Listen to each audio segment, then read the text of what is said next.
What is up, everybody? Welcome to Open Mic Night here on the Constantine Studios, the Noah Foster channel, the Sylvan Studios, right, Noah? That's what we're calling it?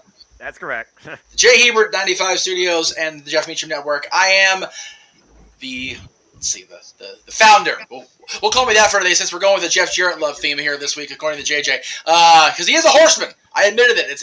It's documented now. Anyway, I am Jeff Meacham, and joining us today, of course, for now, Stat Boy Mike, the simple man with a spectacular voice, Noah Foster, and our moderator, the Renegade, the man who very, very shortly will be celebrating yet another birthday in his life. I turn it over to the man himself, the Renegade JJ Williams. Man, I don't even know where to start off there. You know, first of all, you acknowledged Jeff Jarrett as a horseman, both on social media and here on the channel. I've got to say, hearing that live on the air is just too sweet. No. He still killed that one. He still killed that one. Noah, was that a shot I saw you take during the introduction? So we finally broken you? No, it's not due, but my sister got me a gift from Florida. So, I mean, it's open mic night. We're all going to be drinking our own thing. So, cheers to y'all. Wow! There we go. This is a day. I dig it. Well, in that case, right? Seeing Noah taking shots, even if it's just Kool-Aid, it's just weird to see him with a shot glass in hand. Oh, it's empty. I forgot about that. I had to use my sister's gift somehow. God bless her. No Mikey Moonshine. That's a bad Mikey Moonshine. No, for them. Not for me. For them. Oh, okay, yeah, go ahead. But Noah's even more of a lightweight than you are. This is accurate. He's also straight edge for real. So yeah, if Noah even sniffed a thing of moonshine, he'd probably pass out drunk. Noah can sniff Mikey's moonshine from where he is in Ohio and pass out drunk. Let's not kid ourselves. And Mikey's in Tennessee. So now that we've had that hilarity here on the Jeff Meacham multiverse of media. Oh, I like that. That's good. Welcome, everybody, to Open Mic Night. And like I've been putting out there on social media, like I've been saying in the groups, we have 6 big topics that we're going to be getting into today. All right. Now, some of them kind of intertangle and, weave together in storytelling, which is something that Jeff and I both like to do, especially on the dad's shows. Yes, quite so. We've illustrated my love of long-term storytelling here very much recently. So there's a couple things that kind of weave together. You could maybe say there's really 4 topics, but it's split into 6. We're just going to jump right into things here. For starters, before we get to the first one, let me just say welcome to Stat Boy for joining us tonight. Thank you, sir. Noah, as always, it's great to see you. And Jeff, thank you for allowing me to run the table here, as it were. Iceless whiskey and club soda. It's going to be a long show, kids. Here we go. And I got my Shasta Cherry right here, so Shasta Cherry. He is going for the Aaron Kiss butt tonight. He's drinking the Shasta. All I need now is some chicken wings and some freaking TNA pay-per-views, and he is set. No chicken wings. We actually had taquitos and nachos tonight. Same difference. I had chili dogs. Horrible for you snack food. It's okay. It's all good. Hey. So the first thing we're going to talk about, I know a lot of people are going to enjoy this topic. Yes. But there's definitely a conundrum within it. And that's the fact that Triple H wants to get rid of the 24/7 championship. Jeff did everything. We actually prepped the graphics, so go ahead and start talking about it. Of course you did. You had to have some kind of... I had everybody here on time today. Noah, go ahead. Noah, go ahead and give it to us. Bots! So Triple H wants to get rid of the 24/7 championship, and much to everybody's joy, like, this belt is useless. and useless is putting it nicely. Yeah, I'd say so. I think they've actually gotten more use out of the women's tag team titles in the past few months than they have out of the 24/7 title. And the women's tag titles ain't been nowhere to be seen since the walkout. That's saying some stuff. Accurate. Now, the problem with all of this is that the 24/7 championship was supposedly ushered in by the USA Network. It was something that they wanted on their channel, give something to look forward to seeing, fought for, defended, kind of like a television championship. Right. You can tune in every week and you're going to see somebody fighting for this title. And it just degenerated Yeah. into this worse than the 24/7 hardcore rules Ooh, championship. brutal. So since you were tardy, we're going to start with James. Yeah, that's right. What do you think about getting rid of the 24/7 championship? I mean, you've got the fact that it's a shit title doing shit things with shit people. There's the word. But at the same time, you've got the corporation behind it. You've got USA who wants this title. How do you handle this? And does it make you look bad as a company getting rid of something that your cable network asked for? At this point, there's so much damage that's been done with it. Kill it with fire. There's really nothing else to say on that. It's such a tired concept at this point that nobody knows who the heck. I think the last one was Dana Brooke. Still Yes, is. she's that's still the the champion as far as I know. Yeah, so I mean, here we go. Who cares? Ooh, super. I mean, Where's Dana unless Brooke then? unless this is JoJo supposed to Siwa elevate beat her talent. at the press conference. This was supposed to be a thing to elevate talent. All it is a joke title, and it's not even a funny joke. They didn't even do it as good as the hardcore rule was back in the day. Like, they just half-assed it with it from the word go. And now we're supposed to try and take it seriously now. I mean, you honestly would probably get a better use out of scrapping it all together and then just making it to appease the network, make a television title for the USA Network specifically. You'd have a much better opportunity in line there. That way you're not pissing off the network entirely, and you're not going crazy with this 24/7 hoopla, which seems to keep going in circles and circles and circles. It's like NASCAR with this thing. They're making a left turn. It all goes back to R-Truth, just like in NASCAR, it always goes to Martin Truex for some reason. Hey, what? Hey, don't be crapping on Truex. Hey, it's okay. Start with me, James. Hey, Don't forget, I my like roommate Truex is a too. NASCAR person. She can hear you from a mile away. So's Yeah, my there mama. you She go. will come in here and whoop your ass. Especially on Truex. Anyway, go ahead. Go Chase Elliott. That's okay, too. Hashtag indifferent. Hashtag non-sports. That's right. Same here when it comes to NASCAR. No, I'm right there with you. Oh, damn. You're gonna die. Last time I cared about an auto race, it was called the Toyota Grand Prix of Long Beach. I'll give you that one. Fair enough. You know.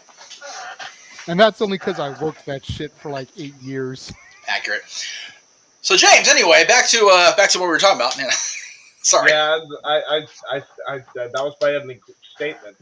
All right. It's just scrap it. Mikey, Dead. what are your thoughts on the situation? I'm all for getting rid of it because it's lost its fun. It's not fun anymore. It's not funny anymore. Very rarely did you ever get a match, a proper match, and I'm talking, you're in the ring the bell, and not have the people on the roster that are so far down that is their current storyline. We're talking all the way from Reggie to Akira Tozawa to Dana Brooke to all these people. I'm all for a USA TV title type scenario.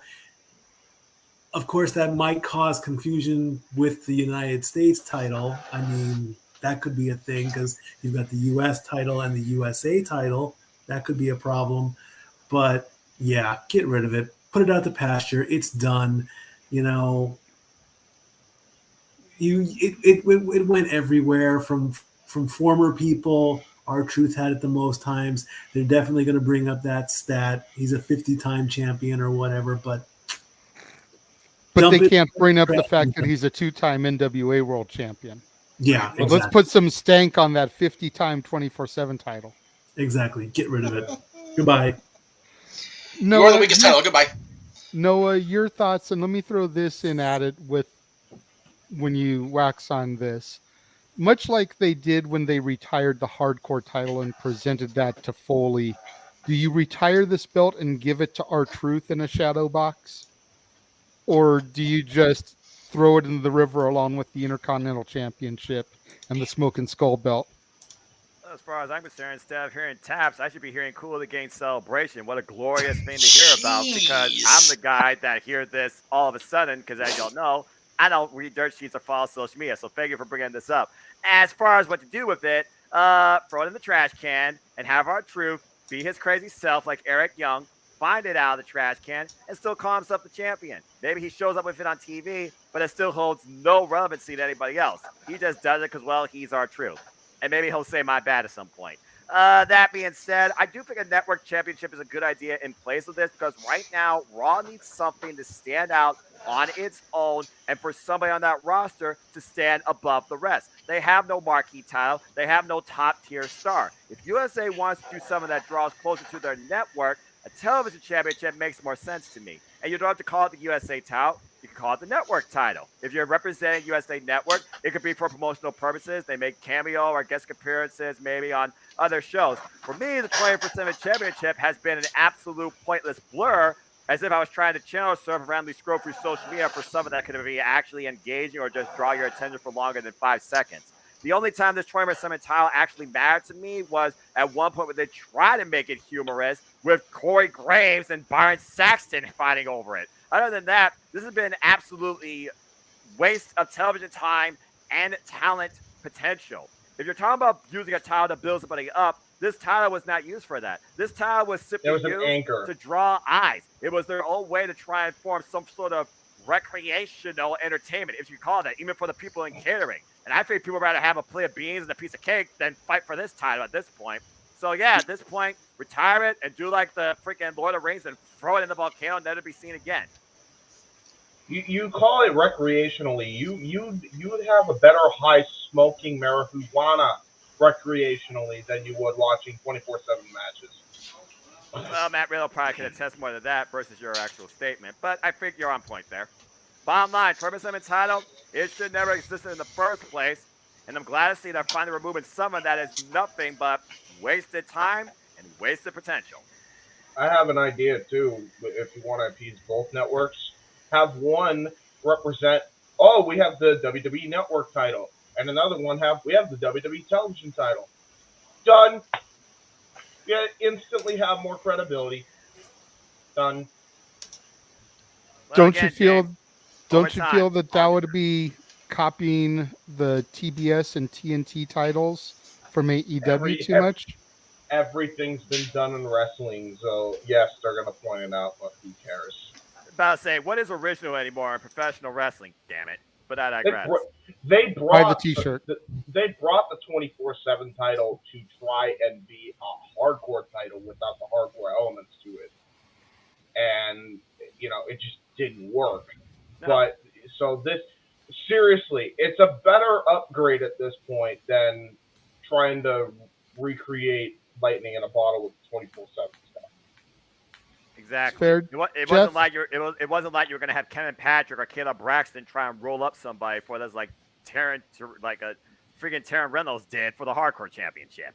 Yeah, I'm not gonna lie, I wouldn't mind seeing Caleb Braxton roll someone up for it, but I digress. No. Jeff, any other thoughts on this? You want to bring this topic home for us before we move into the transition here? All I have to say is a couple things. We have a super chat. I'm reading it against my own personal beliefs, but I will read it anyway. I was going to say, if it's a super chat, kind of got to put it up there. Yeah, I know. The 24/7 title is more useless than the Dallas Cowboys. Thank you for the $5, G, but you're a butthole. Okay. Anyway. No, G, I'm going to say this, and I'm going to say this to try and help spare the man whose name is above the marquee. the 24/7 title is more useless than an Anaheim Ducks Pacific Division banner. Oh, And I feel better. hey, hold on. I got Damn. all to say, Big G, dude. The Dallas Cowboys can never ever be useless on the very account that they have the best cheerleading squad in the entire NFL league. And That's I fair. don't watch football, and I agree. If he That's agrees, fair. then The- they can never be useless. The Dallas just a Cowboy law. cheerleaders are on the same level as the Laker girls. They are just synonymous with the sport. Mm-hmm. That's true. And when the Dallas Cowboys cheerleaders can be at 2 WrestleManias, including bringing out The Rock, yeah, they're not useless. All right, where were we here? Okay, and Josh, of course, can't go one show, and he's yelling for some reason in all his text. But we'll go ahead and say Why it do here. you always yell? Why are you screaming, Josh? Why are you yelling? Seriously, I figured there's you a guy in one of the wrestling groups that I'm in on Facebook, and he's always posting in all caps, and I call him out on it every time. And it's like, I can't even read your message because you're shouting. I'm That's about to right. say, is their shift key broken? Do they need a new keyboard? So he's angry and he's a gimmick thief on top of it. So it's terrible. His shift key's jammed. Typical Cleveland Browns fan, just because his team isn't going to do shit all this year. It's okay. Yay, gloves are off. He's going to come in and attack. Jesus attacking my Cowboys, and he's co-signing. It's more useless than the Steelers' current QB. Well, that's also accurate. Okay. That's also accurate. I'm And yes, so glad all I focus on is professional I'm wrestling. so glad the Cowboys are losing, having a shutout against the Broncos in preseason, because it matters. Anyway, I wouldn't know. I know you would. That's okay. Hey, and you know what? It matters to me a week from tonight because I get to go see my Cowboys at SoFi Stadium, pretty much from my view at WrestleMania. So I'm happy about that part. Now, as far as this topic goes, Noah, let's not totally shit on the fact of R-Truth digging out of the trash can. Hacksaw Jim Duggan made a Hall of Fame entry out of that. Fair point. He was a WWE Hall of Fame inductee, and he didn't do a damn thing except win the U.S. title in a botch match against Sonny Steve Austin and literally drag the TV title out of a trash can. And Duggan's a Hall of Famer. So if Truth can get a Hall of Fame induction for it, I am co-signing on that shit. At this point, I will say this. R-Truth deserves to be in the Hall of Fame. Hell yes, he much does. More than a lot of people that are currently in it now. Yes. And yes, Richard, this is whiskey. This is just Jim Beam Vanilla with a little bit of club soda to not make me too drunk in the first hour of the show. But it's not going to work anyway. We're not even in the first 30 minutes of this show. Right. So I'm not drinking anything, by the way. The actual topic, yeah, it had such a cool build. Foley came out there, did the big reveal, did the big, hold the belt over his head, kind of like he did for the Red Belt Universal, and that went over like a fart in church too, Mick, but that's okay. And then the initial title win was literally a scramble. Not a championship scramble like we saw at Unforgiven. That was a pretty cool match. A literal scramble that was won by Titus O'Neil, excuse me. That's not a botch. That's accurate. Exactly. 100% without question. Without question. Ha ha ha! Don't buy his shirts, though. Buy my shit. Anyway. Not going to give him too much quarter. He is a horseman, but that's great. Good for him. So, All right. Anyway. Useless title. But Noah did bring up the fact that Raw doesn't have an identity with the championship, which transitions to the next title. The next topic. Like I said, there's a few topics that can kind of weave together. We talk about how the USA Network requested the 24/7 title. Well, the USA Network is also requesting an interim championship for Raw due to the fact that Roman is never there to defend it. Hell, he's barely on SmackDown. Right. So should they go and give an interim championship for Raw, or under the new regime that's going down, is this everything they need to take a strap off of him at Clash at the Castle? Better strap off than strap on, I guess. But Jeff, you rounded out the last time. We'll have you start up first this time. That way you can go to muting your microphone if you need to and whatnot. Much appreciated. Yeah, and again, this is originally from our buddies at Fightful, which, our boy Sean Ross Sapp and everybody throwing this out there to the world. They have indeed asked for an interim champion. And I disagree with it 100%. And yes, JJ, without question. I think they should have Drew win the title at Clash and have either him move to Raw or Roman move to Raw.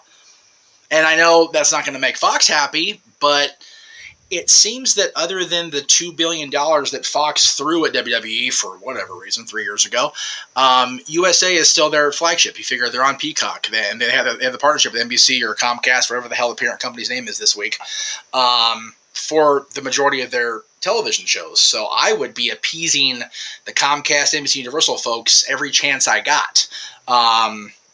That's just what I would be doing if I was in charge of the company. And with the McMahon-Helmsley regime in charge at this point, you gotta start appeasing everybody because they're all freaking out because Vince is gone.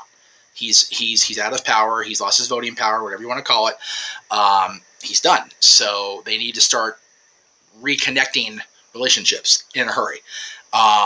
And one of those ways is to get the world champion on their show. And right now, love him, hate him, indifferent, Roman Reigns is the guy. And if you take Roman and maybe even the Bloodline off of SmackDown, put them on Raw, and have Drew continue his championship reign when he wins it at the Clash on SmackDown, SmackDown still has a solid champion who beat the guy on a premium live event.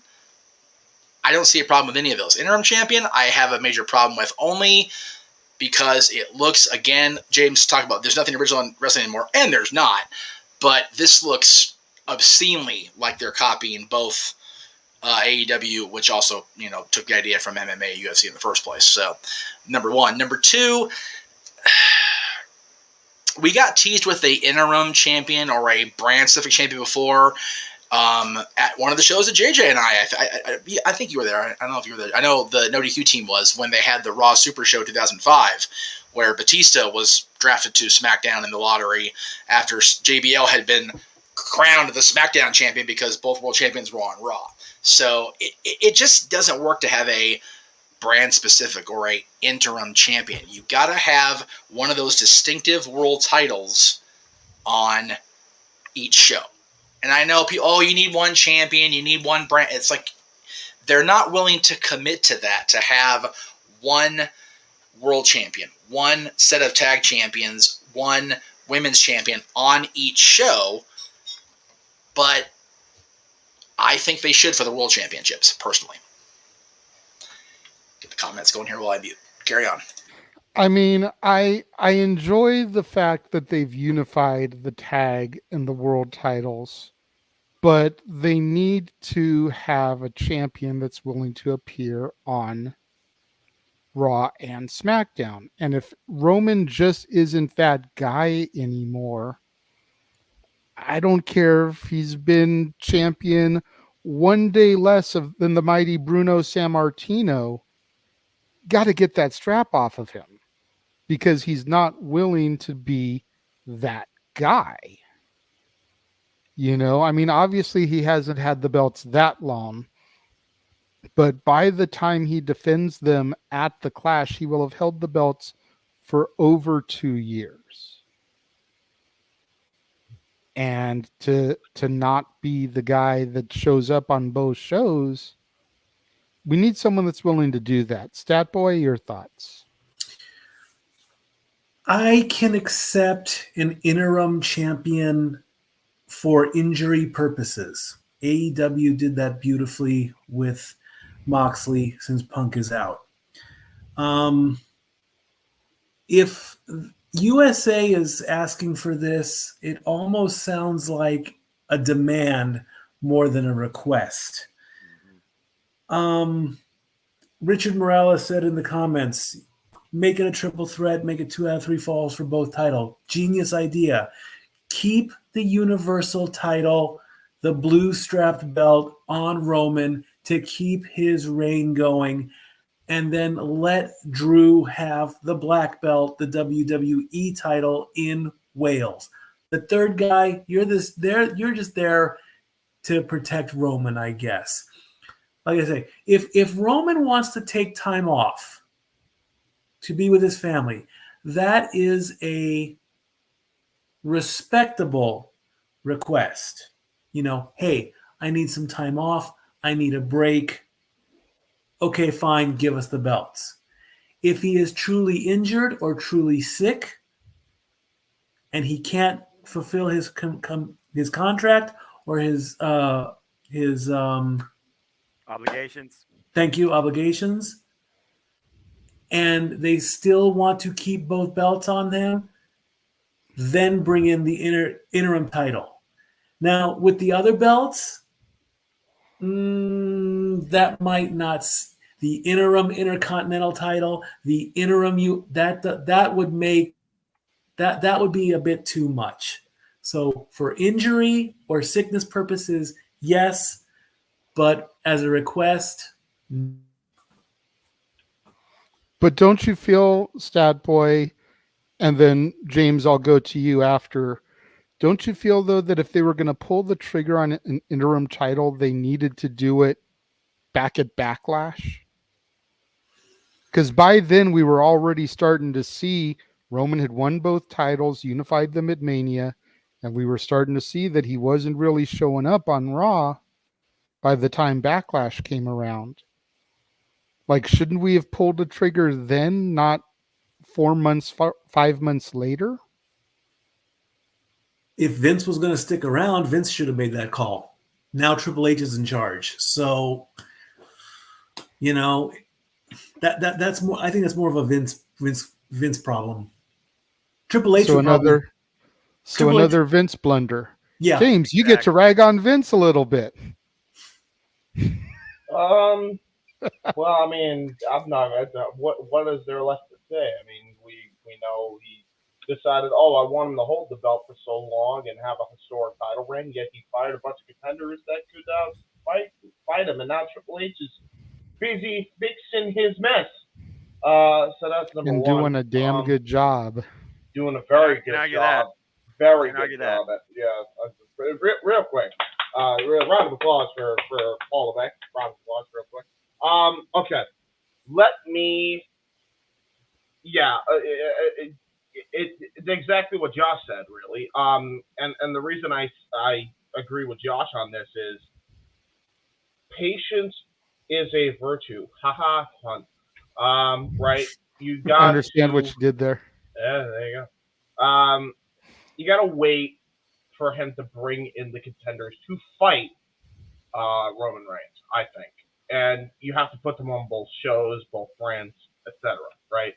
I think that's what is going to go down, number one. Number two, Vince had this really dumb thing that he always did, and he's been known for this, especially in later years, to do it, to just make everybody fight each other for his own amusement, and that includes networks. There is no stranger about this. Shane Wells is more than confirmed that this is what happened. And in reality, it just left both networks not freaking happy with the company when Vince was under the helm. So there's that. I think with Triple H, I think he realizes that there is no reason why you can't alternate if you have to do it every month. That's the best way at this point. Have them show up on Raw for a month, along with the Usos, or maybe you could go flip flop it, right? Roman goes on Raw for a month, Usos defend the belt on SmackDown for a month, and then vice versa, and then go from there. If there's a big four, they both show up on both shows, stuff like that. I think I think a lot of people are like, well, the brand split said, here's why you need a brand split. The benefit of doing a brand exclusive pay-per-view could be big time, right? Because if you do a brand exclusive event, there's a couple of, here's kind of an idea that I would do and that I would pitch if I was in the creative meeting. Instead of just having all these premium events on Peacock, why not have some of those big shows on Fox, right? Like a Fox exclusive event, Then Roman can have his championship defended on a Fox exclusive event, and then the next month a Peacock exclusive event, then back and forth. back and forth like a pendulum, with the exception of the Big Four because you're building to the Big Four anyway. Stuff like that, or I think would be way, way better use of television time. I know some people really liked when the champion back in like 2002 would show up on both shows and they had two different feuds going on. I know some people like that, but I wasn't necessarily the biggest fan of that because number one, it was really hard to follow week to week, and number two, they hot potato the belt more so than freaking AEW did with the TNT belt at that point. That was a bad time for the title in that regard. You had big star power hold the belt during that time, but ultimately, it's big stars trading it back and forth, and the title is meaningless. Which is why they had to put it on SmackDown and then just settle for two world champions and make it disputed again. You don't have to do it this way. You can take your time. We've learned from that.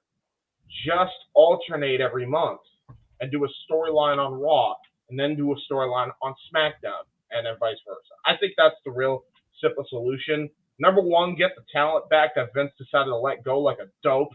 And number two, alternate every month. That's my idea.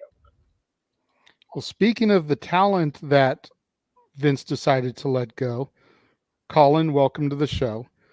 But to Noah, I've been hearing and reading reports that Drew is being pulled from live events because of back issues.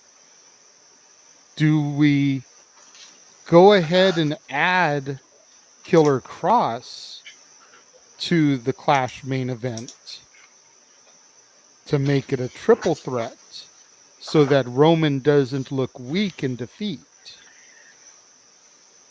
It's one of those things now where at this point I feel like Triple Threat's becoming the failsafe to protect the champion, protect your future challenger that you're going to revisit in a one-on-one rematch. I've seen this done too many times now for world championships, women's championships, you name it. They need to try and come up with some different method.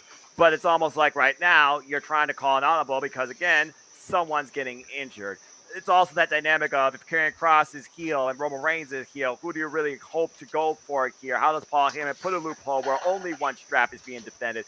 At this point, if I'm ever going to hope that the WWE Championship and the Universal Championship are going to be split, you might as well just dedicate Survivor Series to Roman Reigns, not a Survival, and have him compete twice in the same night. Because at this point, I don't see how they can actually get one of these titles off of Roman Reigns and make it sound legitimate and bring somebody forward for one show while keeping Roman strong for his show. And his show is SmackDown. Just put it out there. It's SmackDown. It's as simple as that. As far as what James is saying, as far as SmackDown exclusive type, shows where you have maybe these semi-defenses, it almost kind of sounds like you want to bow the belts impromptu, but more so like a SmackDown subgrade type show that focuses more on building the championships and maybe building to a bigger match at the actual pay-per-view. It's one of those things where I'm not sure if that approach could even work necessarily, James, because at the end of the day, when I thought WWE was doing better storytelling was when they did every other month dedicated big shows to the actual brand and titles themselves. The problem with WWE right now is they have pigeonholed literally their championships, and right now nobody is satisfied at this point. Not the networks, not the roster, nobody, period. And at this point, WWE is not owned by Triple H or the McMahons. It's owned by the networks. And the networks are already probably ready to buy them out of their contract and build somebody up. That's how ridiculous WWE has gotten. So while WWE is trying to fix these situations instead of carrying on with them, Triple H is not a miracle worker. And this is not going to happen overnight. This is not going to happen through one man's purpose. Again, at this point, the number one mistake was putting the WWE Championship and the Universal Championship on the same person and not having them show up on both Raw and SmackDown to build a dedicated challenger for both of these titles for your premium live event. Instead, they are pigeonholing the premium live event to Drew McIntyre and Roman Reigns with insert extra asset here, Karrion Kross. But if Drew McIntyre is not going to be involved in the contest, well, that just throws the whole plan out the window now, doesn't it? And with the fact that, again, Survivor Series is until November. And the only other realistic way I can see them taking the titles off from Reigns is if he survives 2 matches in one night. I really don't see how WWE can dig themselves out of this hole before that. And truth at this point, That might be Triple H's best bet. So if Drew McIntyre is out, then I see them simply doing a Karrion Kross versus Roman Reigns promo, but not necessarily a match at Clash of the Castle. They'll have to do something else in its place. Maybe make the freaking Intercontinental Championship the main focus now that Walter literally looks like legit with that towel. I'll give SmackDown credit. That was a tremendous match. I watched it. So, again, at this point, build a plan for Survivor Series to redefine both these championships on dual individuals, not a single person.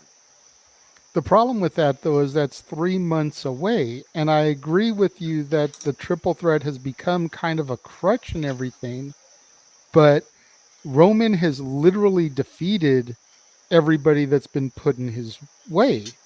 So you almost have to create a triple threat so that Cross can pin Drew, Drew can pin Cross, whatever, and get the belts off of Roman without him getting beat.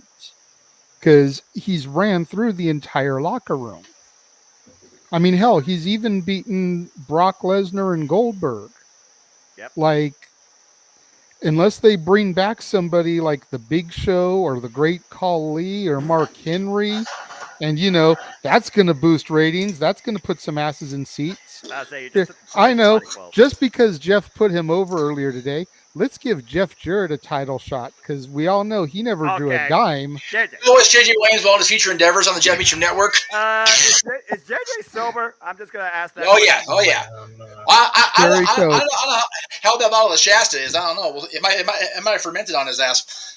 I understand that also it's 3 months, but how often does Roman Reigns actually appear on the shows, JJ? Once every 3 weeks, if that?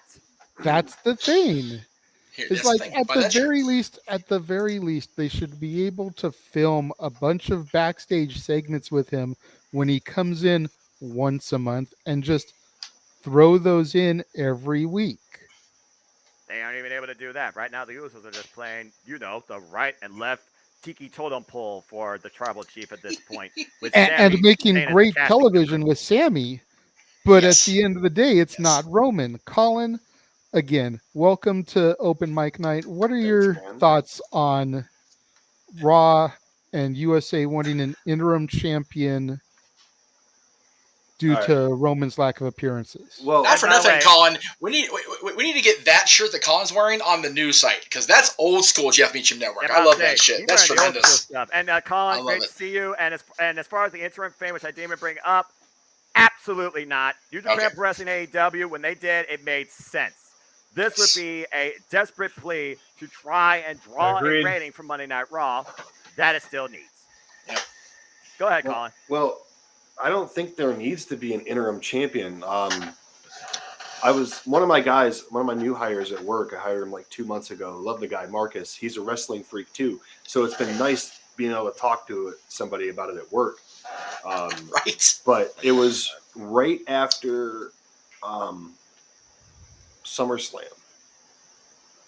Or was it before? It was a little bit before, I think. We were talking, and I want to see Drew pin Roman in Wales because that's the closest to a hometown victory that dude's ever going to see.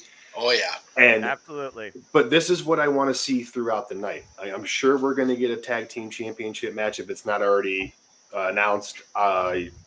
Pretty much from Wednesday to Monday night, I am kind of really gone because I work 12 hours today. So God bless you, brother. I got shit to do. You know what I mean? So I don't really pay attention. I work. If there's a lot of people in the area I work at, my cell service is non-existent. So I don't get anything. Like, if you want to get a hold of me, you got to fucking call me. Right. Type deal. But passions. Text me and I'll get back with you. But anyways, what I want to see is Drew win. Get the pop. Maybe Broken Dreams plays.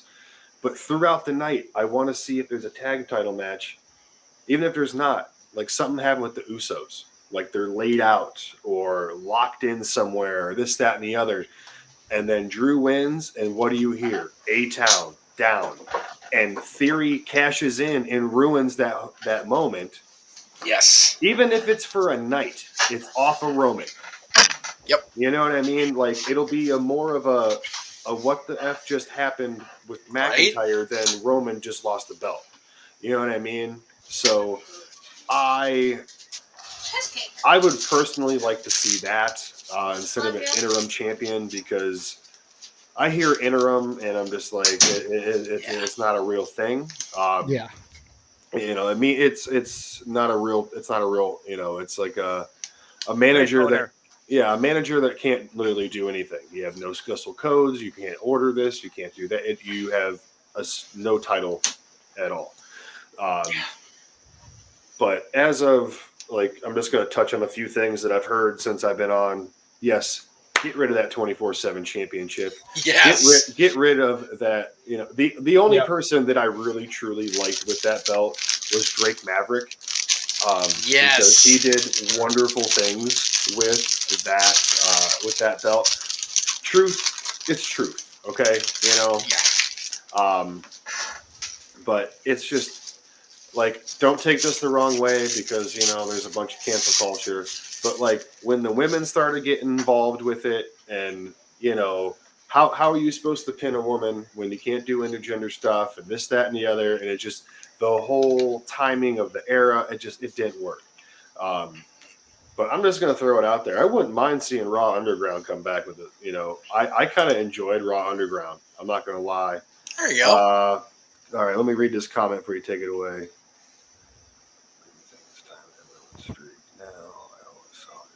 Well, he's already given Roman Reigns a loss at Clash of the Castle. He could, yeah, but I'm saying like he could just lose the WWE Championship and he could hang on to that Universal Championship, and you know, maybe, you know, Big Cousin Dwayne could be the one to relieve him of that. Right. Because it's probably going to happen. I mean, I'm not a fortune teller or anything. If I was, I would not be sitting here. I'd be, right, you know what I mean? I'll put it as that. But, yeah, man. Like Noah said too, good to see the Intercontinental title. Oh my God, yes, so good. Being focused, because that was my championship when I was a kid. You know what I mean? Like, my favorite championship of all time is the European Championship, but I always loved the IC title when I was a kid. That was the replica. You know, remember when they were foam? And the tag team straps were gray. The world title was black, and then the Intercontinental Championship was brown. You guys remember that? Oh yeah.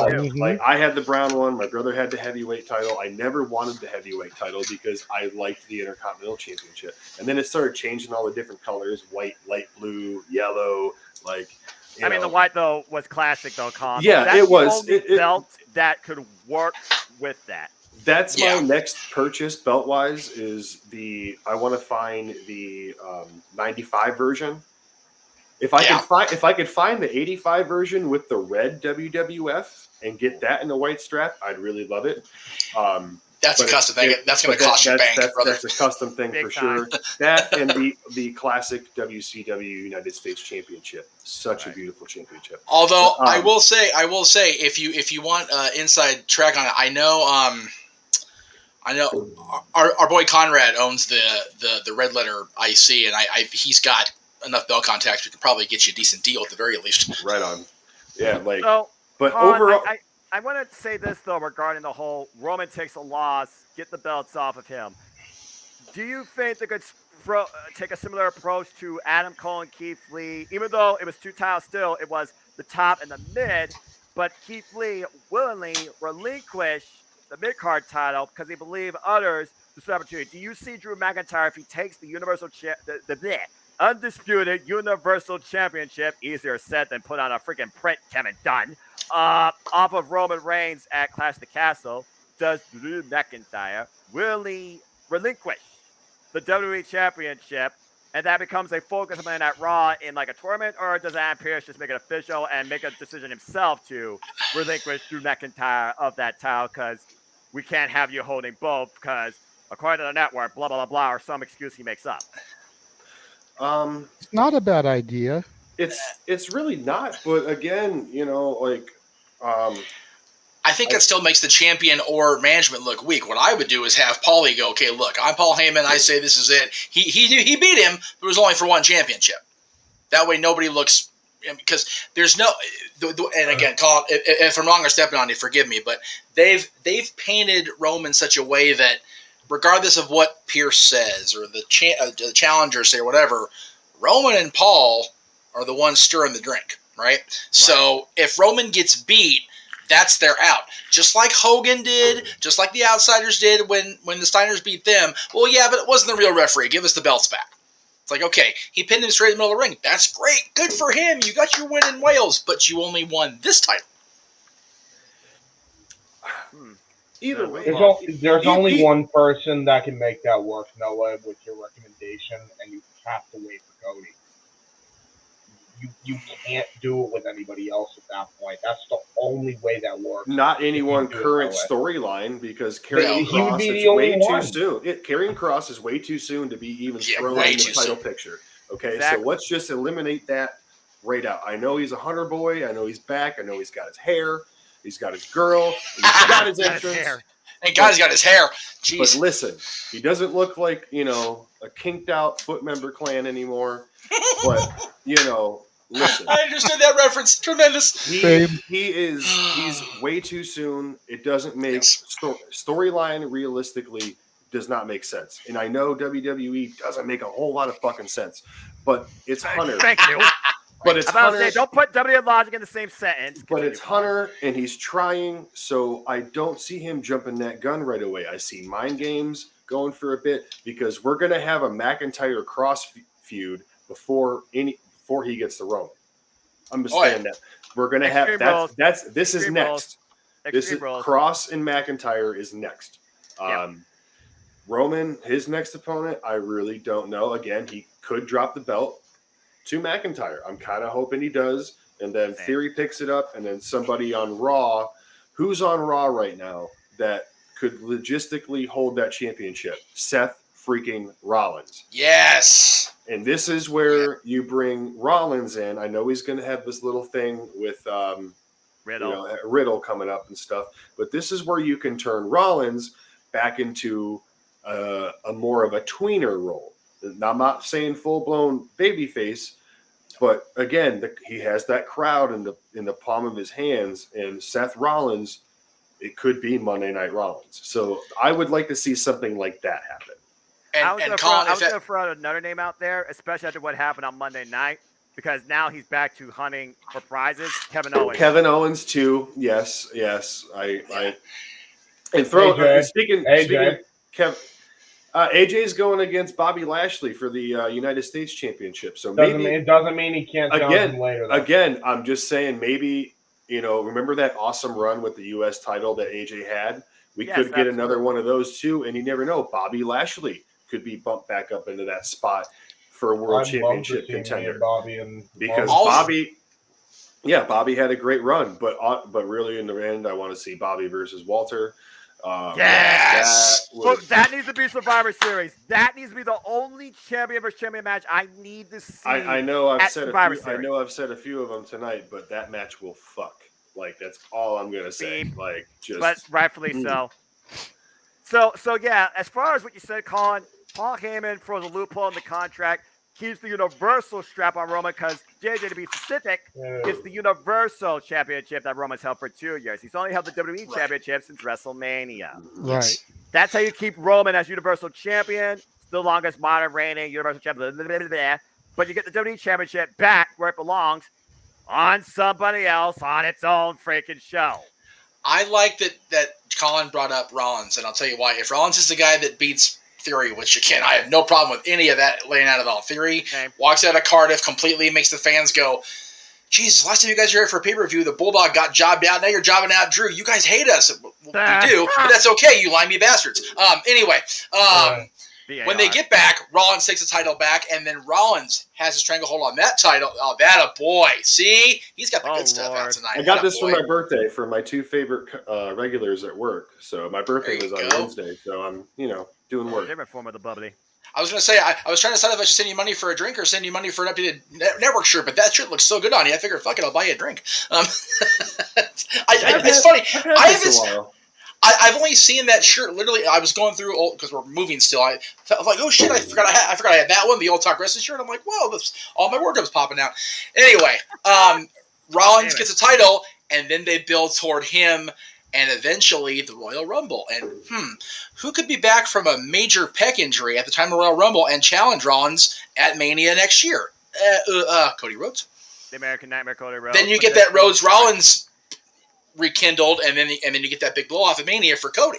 And then he brings back the Eagle Wing belt, and Yes! everyone's happy. Yes! And everyone's happy. And he fulfills what he wanted to do for his father and His for destiny. his family. That's and right. he literally closed the book on Seth freaking Rollins forever. 1 year in the making.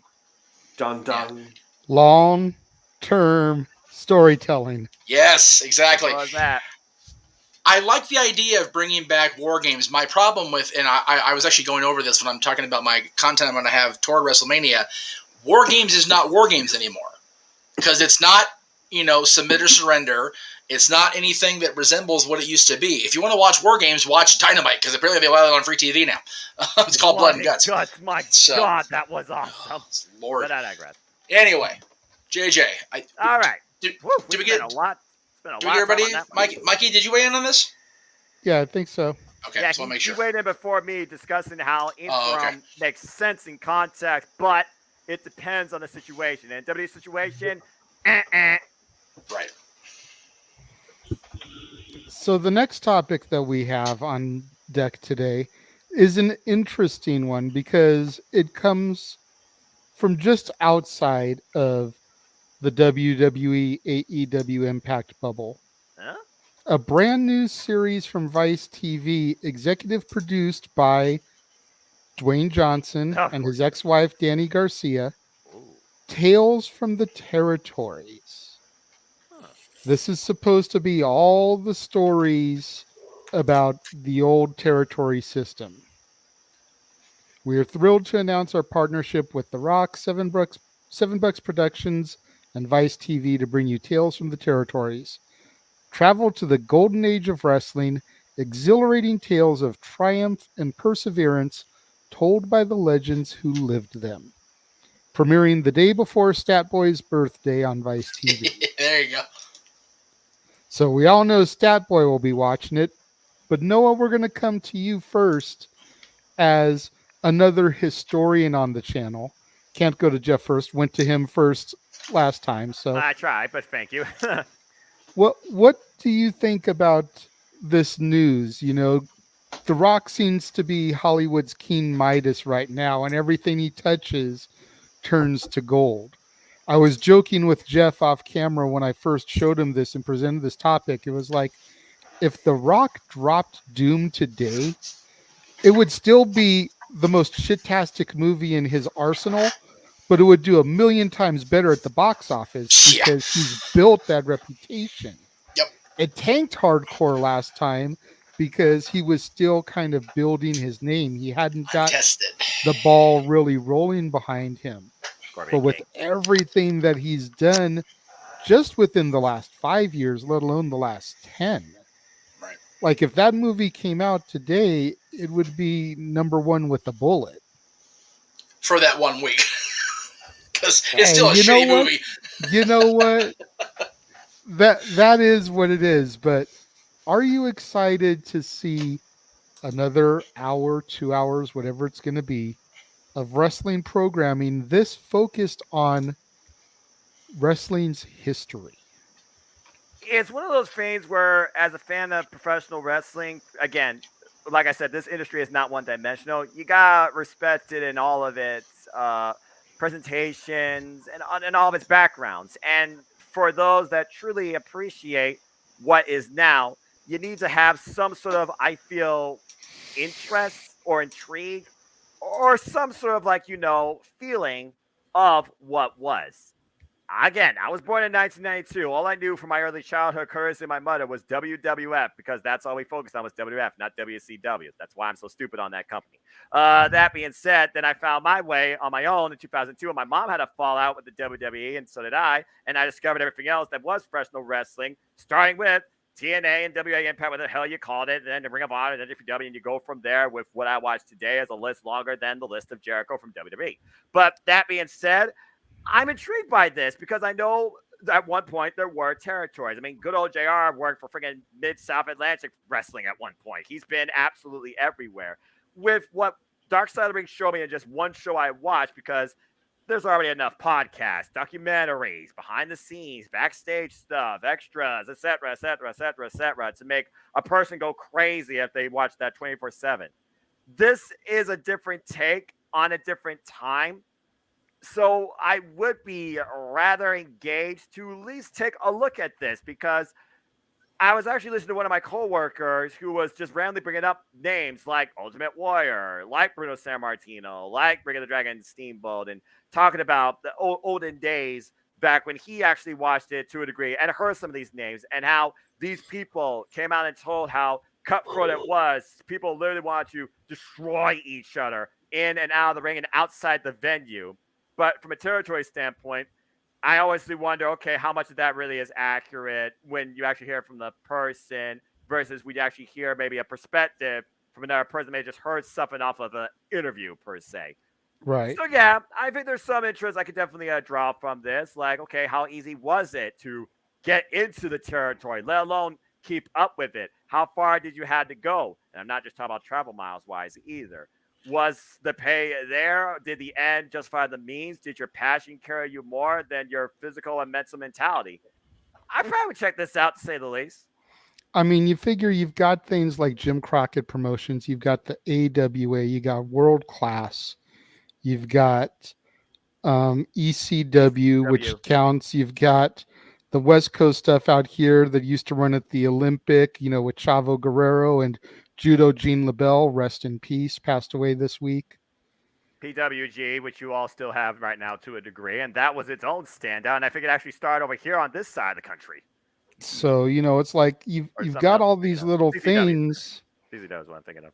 And it's going to be cool, I think, to go back in time, because if you get, the World Class DVD from WWE, you get their slant.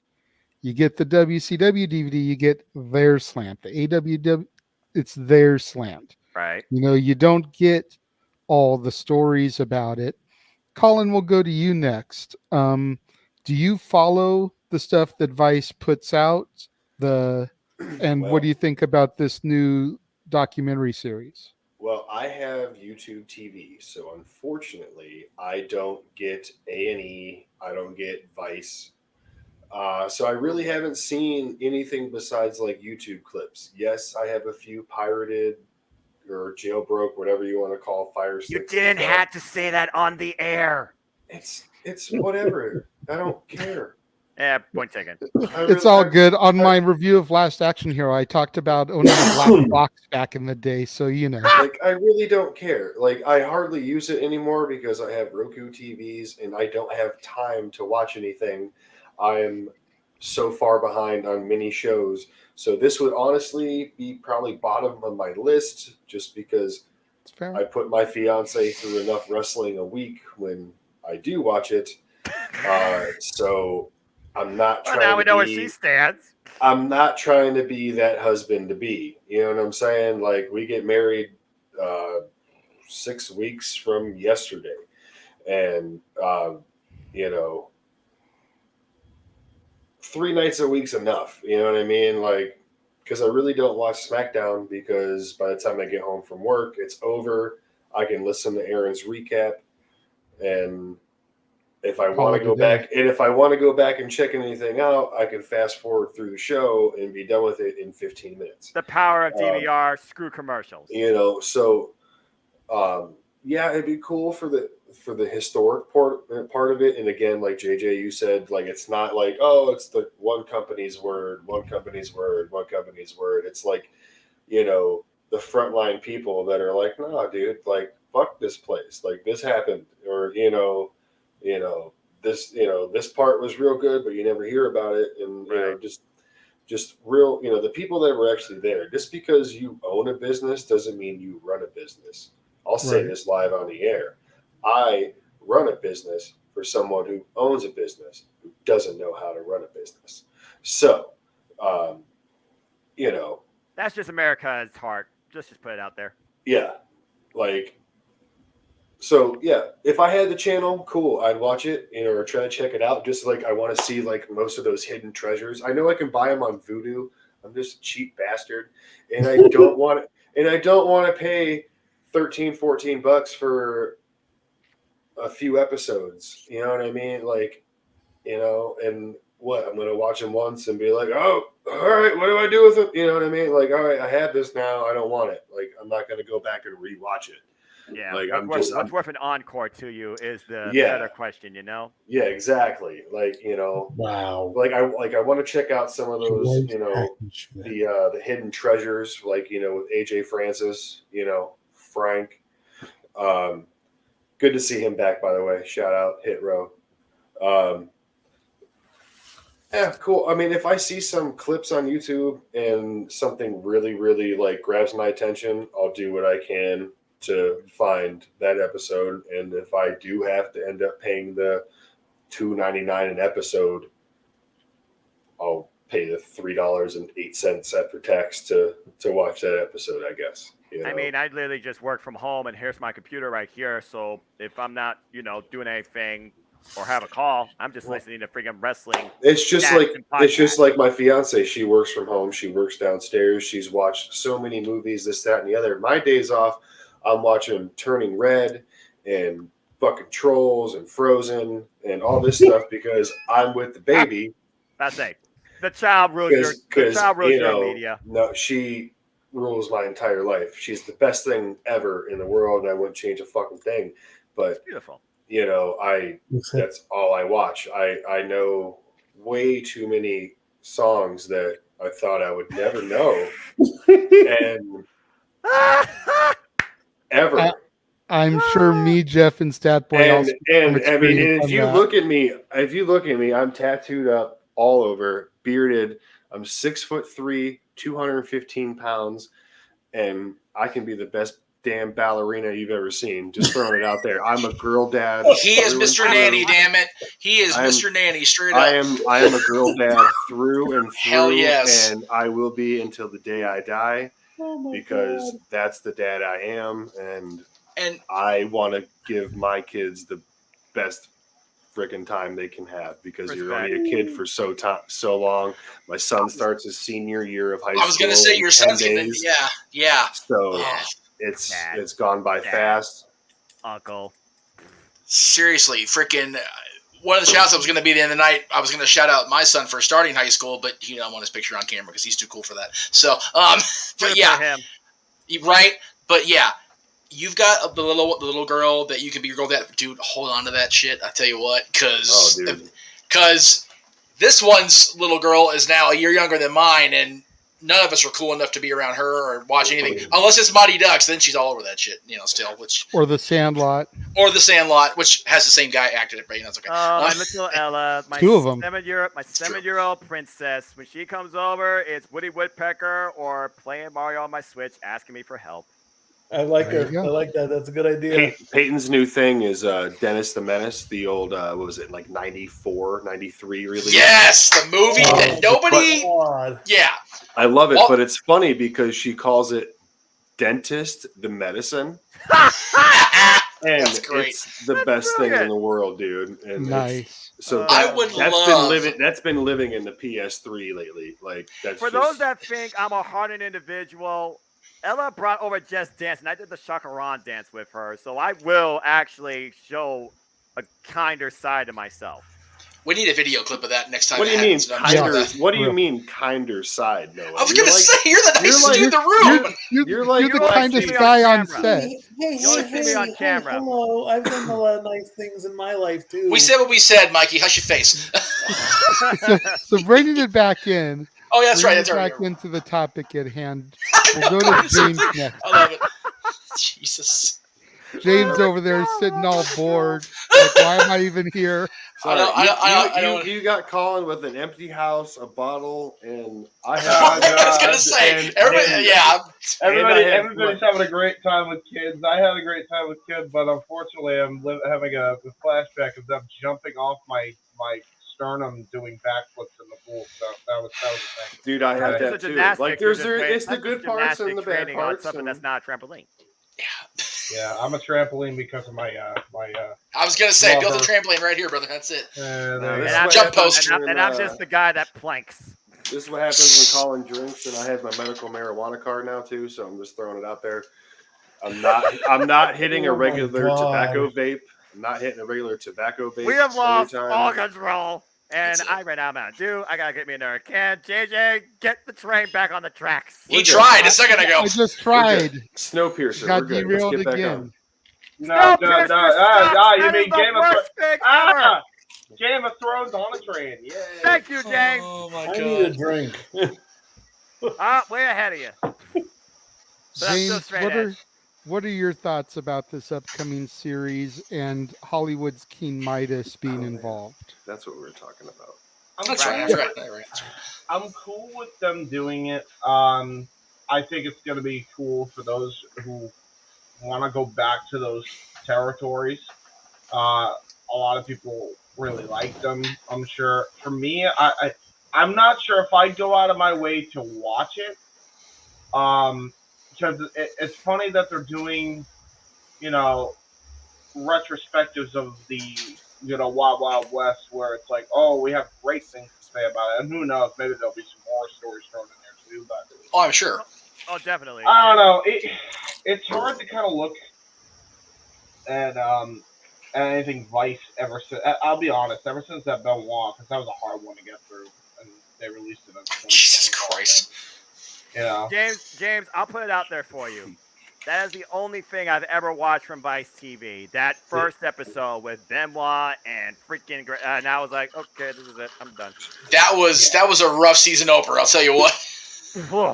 You should see if you can find the Owen Hart one, Noah. That one is a That good one's one tough. too. That one's tough too. I don't know if I could do that. I already told you what my very first match was I ever saw. Do you really think I need to see that? That's true. Fair enough. Anyway, continue, James. Sorry. Yeah, I'm all set with but it's hard because it's like they're gonna try to put a positive spin. It's like, well, clearly you're not very great at that. Yeah, no. Sorry, Nice and a you're positive not. spin. Well, but you know what But though, it's James. the Rock's production. I was company. to be fair, you got Dwayne and Danny. They tend to. The true story does need to be told. There's no doubt about that. And Right.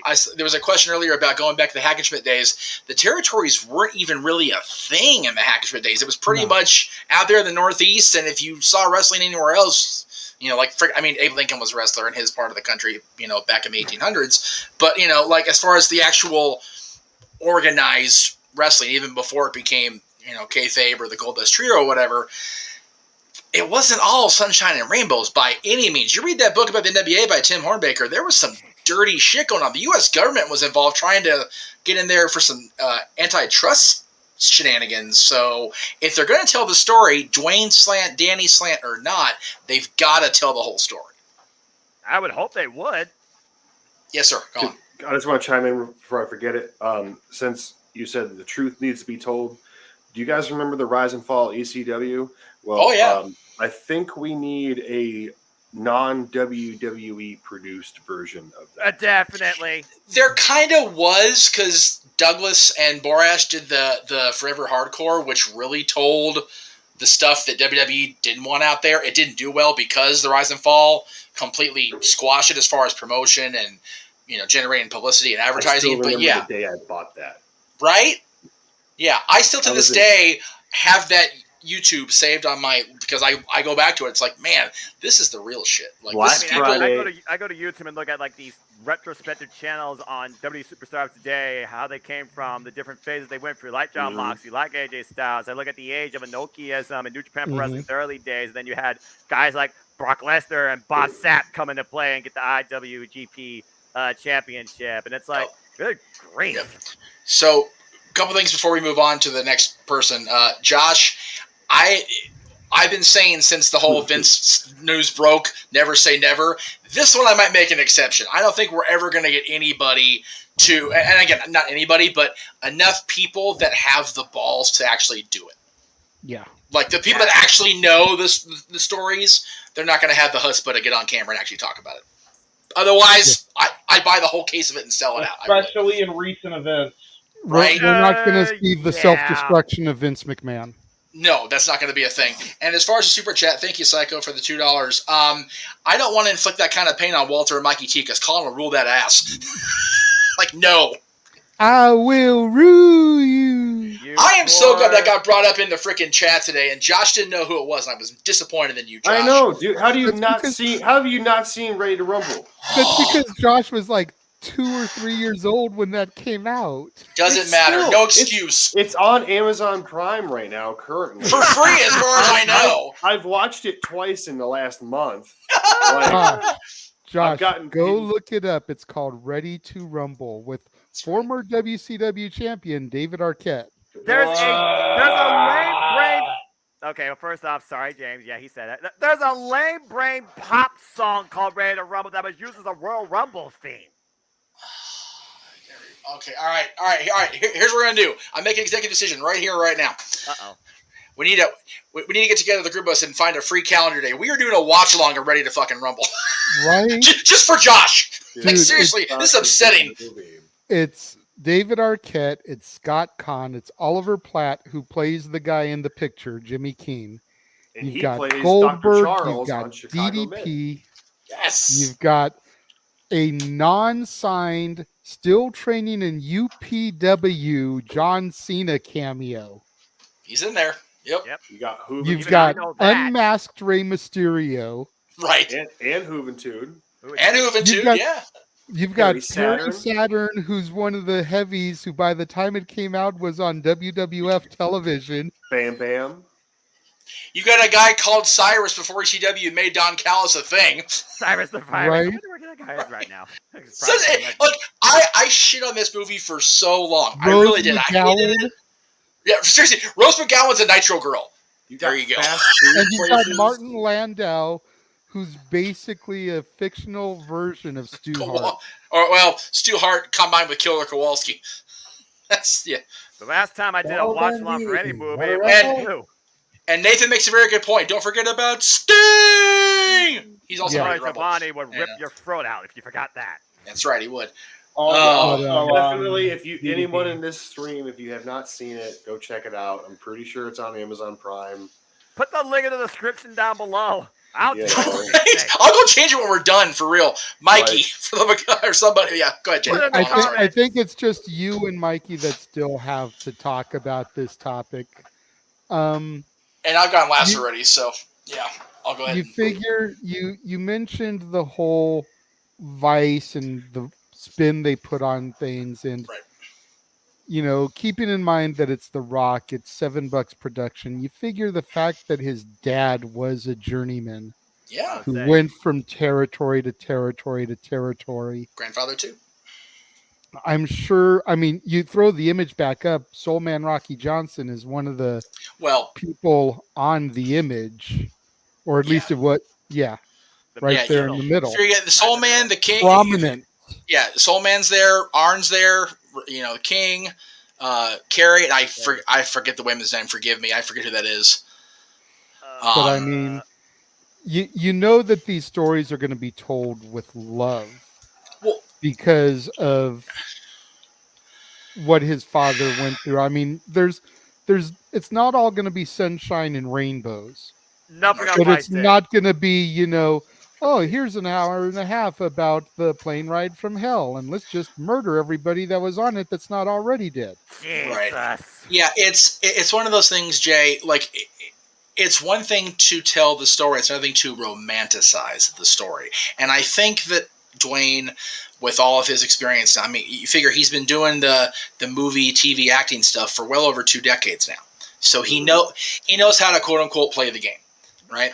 So, What has he directed though? Is the question. well, no. Directed isn't the issue because it's his production company that's behind it. Much like Young Rock, which by the way, another thing, if y'all haven't seen Young Rock, get on the Peacock and watch it. I have It's not. so I have not watched a single episode of it is.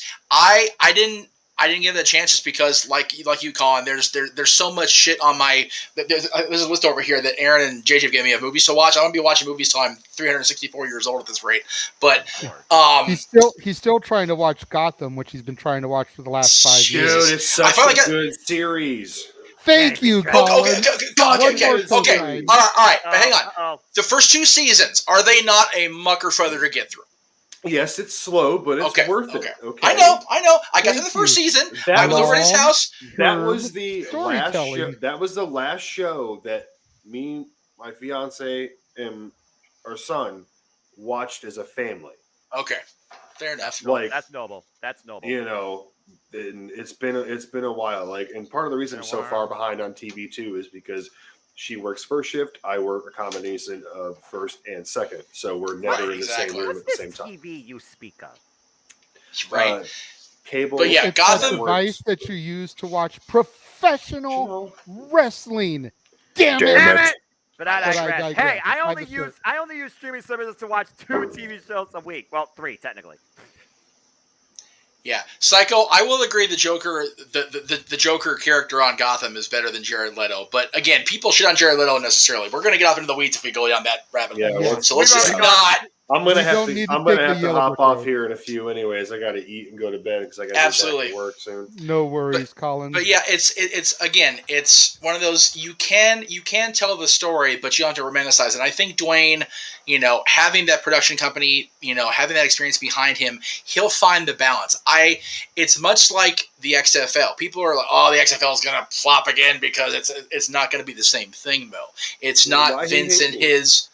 It's not Vince and his romanticized, I can do whatever I want. I'm Vince McMahon, damn it. It's Dwayne. And, I mean, just the coaching staff and the people he's hired in the front office gives me hope about the XFL. It really does. Dwayne, who's played in the CFL. So, yeah, and Dwayne has tried to play in the NFL, had the failures, and he knows what the difference is. I think with this show, there will be a good balance. I can hope for that anyway. Again, like we talked about all week, you and I, Jay, Dwayne seems to be King Midas. There should be a movie about King Midas with Dwayne as a starring role, by the way. Just throwing that out there now. 5 years, give it. That's right, 5 years. King narcissist. Right. But I think that this will be a true showing whether a wrestling documentary series, not completely or at least, in the shadows produced by WWE, can have a both positive and negative light to it. We'll see how it goes. Exactly. I think that just leaves Step and Colin again, man. Home. We need to talk more, brother. Appreciate you. Always appreciate you, man. I'll tap out after this topic. We'll wrap it up with Mikey and yes, Josh, I will send you a link to tag in, brother. Just give me a second. Ohio, take over. God help me. We had one of those and it was dope. Step Boy, bring us home on this topic. Bummed I missed that. Okay. I love a good story. It's a teaching tool, I believe. I have my favorite stories from, be it WWE Storytime, Dark Side of the Ring, countless documentaries. 24/7? The 24/7, yes, absolutely. The earlier network days. So I think this will be a good thing. Are there stories out there that we still don't know about? Yes. Is there one we can think of? Is there one that we can think of off the top of our head that we want to hear about? If you've got one, throw one out that you know of I'll be like, oh, that happened? Really? I mean, I'd love to see an episode about all the stuff that used to go down at the Olympic. Like, I've heard some stories from my dad, and I've read the book that came out from the ring announcer there. I forget the gentleman's name. Dick Vitale. But my dad had that book for so long, and I remember reading the book about everything, and then that inspired me to get Judo Gene LaBelle's autobiography and read it. But there's so many territories, I think, whose story hasn't been told, that it's going to be cool to open up Pandora's box, if you will, about something. And that I've never heard of, but I might have heard this name actually worked there or went through there for all I know. Again, there's that sense of intrigue, if nothing else. despite how much we are literally exposed to anything going on or being known about or taught through the wrestling industry in some sort of way. So yeah, I'm all for it. Cool deal. All right. Moving on to the next one. So, Colin, thank you so much for joining us. Don't I be a appreciate stranger. it. Yeah, I Yeah, know. we hope I just, that you can join us for another one down the road. Are we going to see you on Thursday for number 200 No DQ review, sir? There's a couple of variables in that. Right. I work, so I will be at work. If I can get cell service, Right. and so if anyone just wants to send me the link, I'll try to tap in, and if it's for 2 seconds, just to say, hey, yes, I'm gonna do my damnedest. Cool. Like, There you go. Respect. Cool, man. so Appreciate that, brother. It depends on how busy I am. I have a kitchen to run. So Oh, yeah, definitely. But I you say know. restaurant business is no joke. It's one thing for me to work in IT waiting for a call for somebody. I can't get into my email. It's another thing to take care of somebody's order or make sure the kitchen doesn't catch fire. No, I run a tight ship, dude. I'm kind of a dick. I'm not gonna lie. So that you gotta be. You have to Never be. would have Right. never would have thought that about you, Colin. Like Yeah. I mean, But you it's have just- to run the kitchen, dude. You have I, to. Yeah, exactly, I have exactly. a job to do, and Exactly. I'm gonna tell you. I'm gonna ask you nicely once, twice. The third time, Boom. I'm gonna fucking tell you. Yep. Be Be assertive when you have to be. I've made servers quit. I've had people cry. Like I've broken plates. Like I've been in this industry for 20 years. I just turned 34 Wednesday. There you go. There you So go. You're Chef Ramsay. I'll say, yeah. No. How many No, Gordon no. Ramsay moments No. have you had? No, because Colin actually knows the difference between maintaining balance and still getting shit done and being an asshole for television purposes. That's the difference. like fair I yell when I have to, and it's just because I have to. And some people don't understand. Look, because I'm one of the chefs that I work my line. I just don't stand there and bark orders. Like I'm working my station. I'm working a station. You know You're what I'm saying? in action.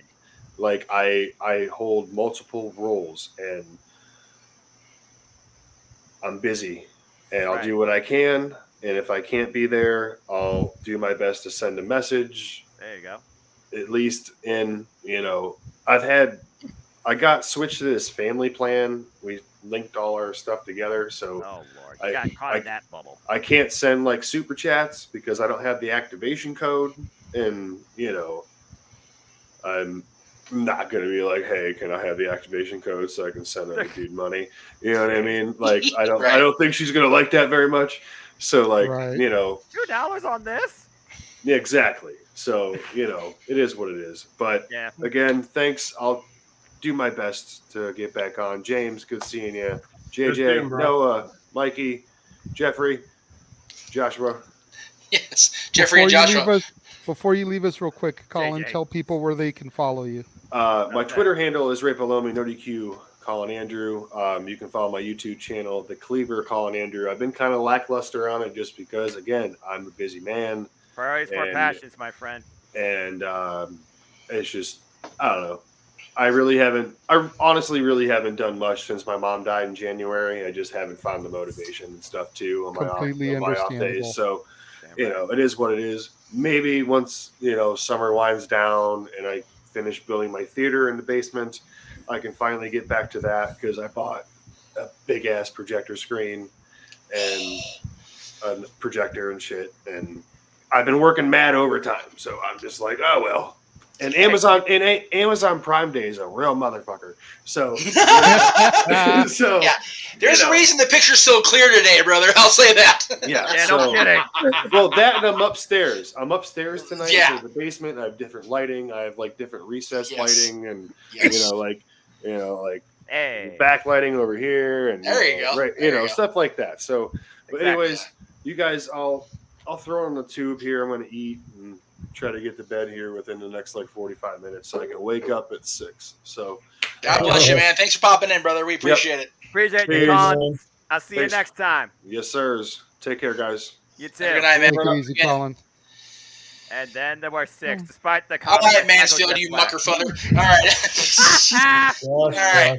The fact that Jeff gave you Denver a is seat- winning 17-0. Oh, shut up. Save It's it for Tuesday. preseason week 1. Eat me. Seriously. Save it for Tuesday, the Josh. fact that Jeff gave you a seat after ragging on his Cowboys earlier. It's like I said, it's preseason. You get me. Okay, now here's the thing. Open mic nights next Saturday. JJ, you are running that shit because I'm gonna be at the game. So There we go. now, James might need to take But- over. doesn't mean I'm not going to hear what goes on. So if the Cowboys are shit on while I'm at a Cowboys game, there will be blood. I promise you. I'm gonna say this real quick before we finally get back into what this is about. That's Just about wrestling. Bring it. That's There right. we go. My brother from church, my other brother, I call him, his name's Savon Ross, nickname Ross the Boss. His favorite team, his family's favorite team, Dallas Cowboys. There you go. Say- God bless him. Yes, indeed. God bless him. So Josh, Steph, where did you welcome go, to the show. by the way, on that topic? He did, yes. He did. Okay. He did. So What? on to the next. Yes, No, on what- to the, yeah, everyone's gone on the Vice topic except for Josh. Did you want to give Josh a chance to talk about briefly what we've talked about? Just kind of give a little. No, I tagged him for the next topic. I didn't know okay. anything about that topic. Okay. Okay. Where the hell are we at So here? our next I have topic not. up is Oh, an yeah. interesting one because while we know that we need some tournaments to crown these new champions, have they created some blunders in their brackets to kind of hinder the new tag titles, and specifically the women's tag team bracket? If Jeff, The answer you is can yes. throw that up there. I'm working on it, brother. Just give me time. Stall, bro. Oh wait. Okay. Oh, okay. So hang on, really quickly. Who won the SmackDown tournament match last night?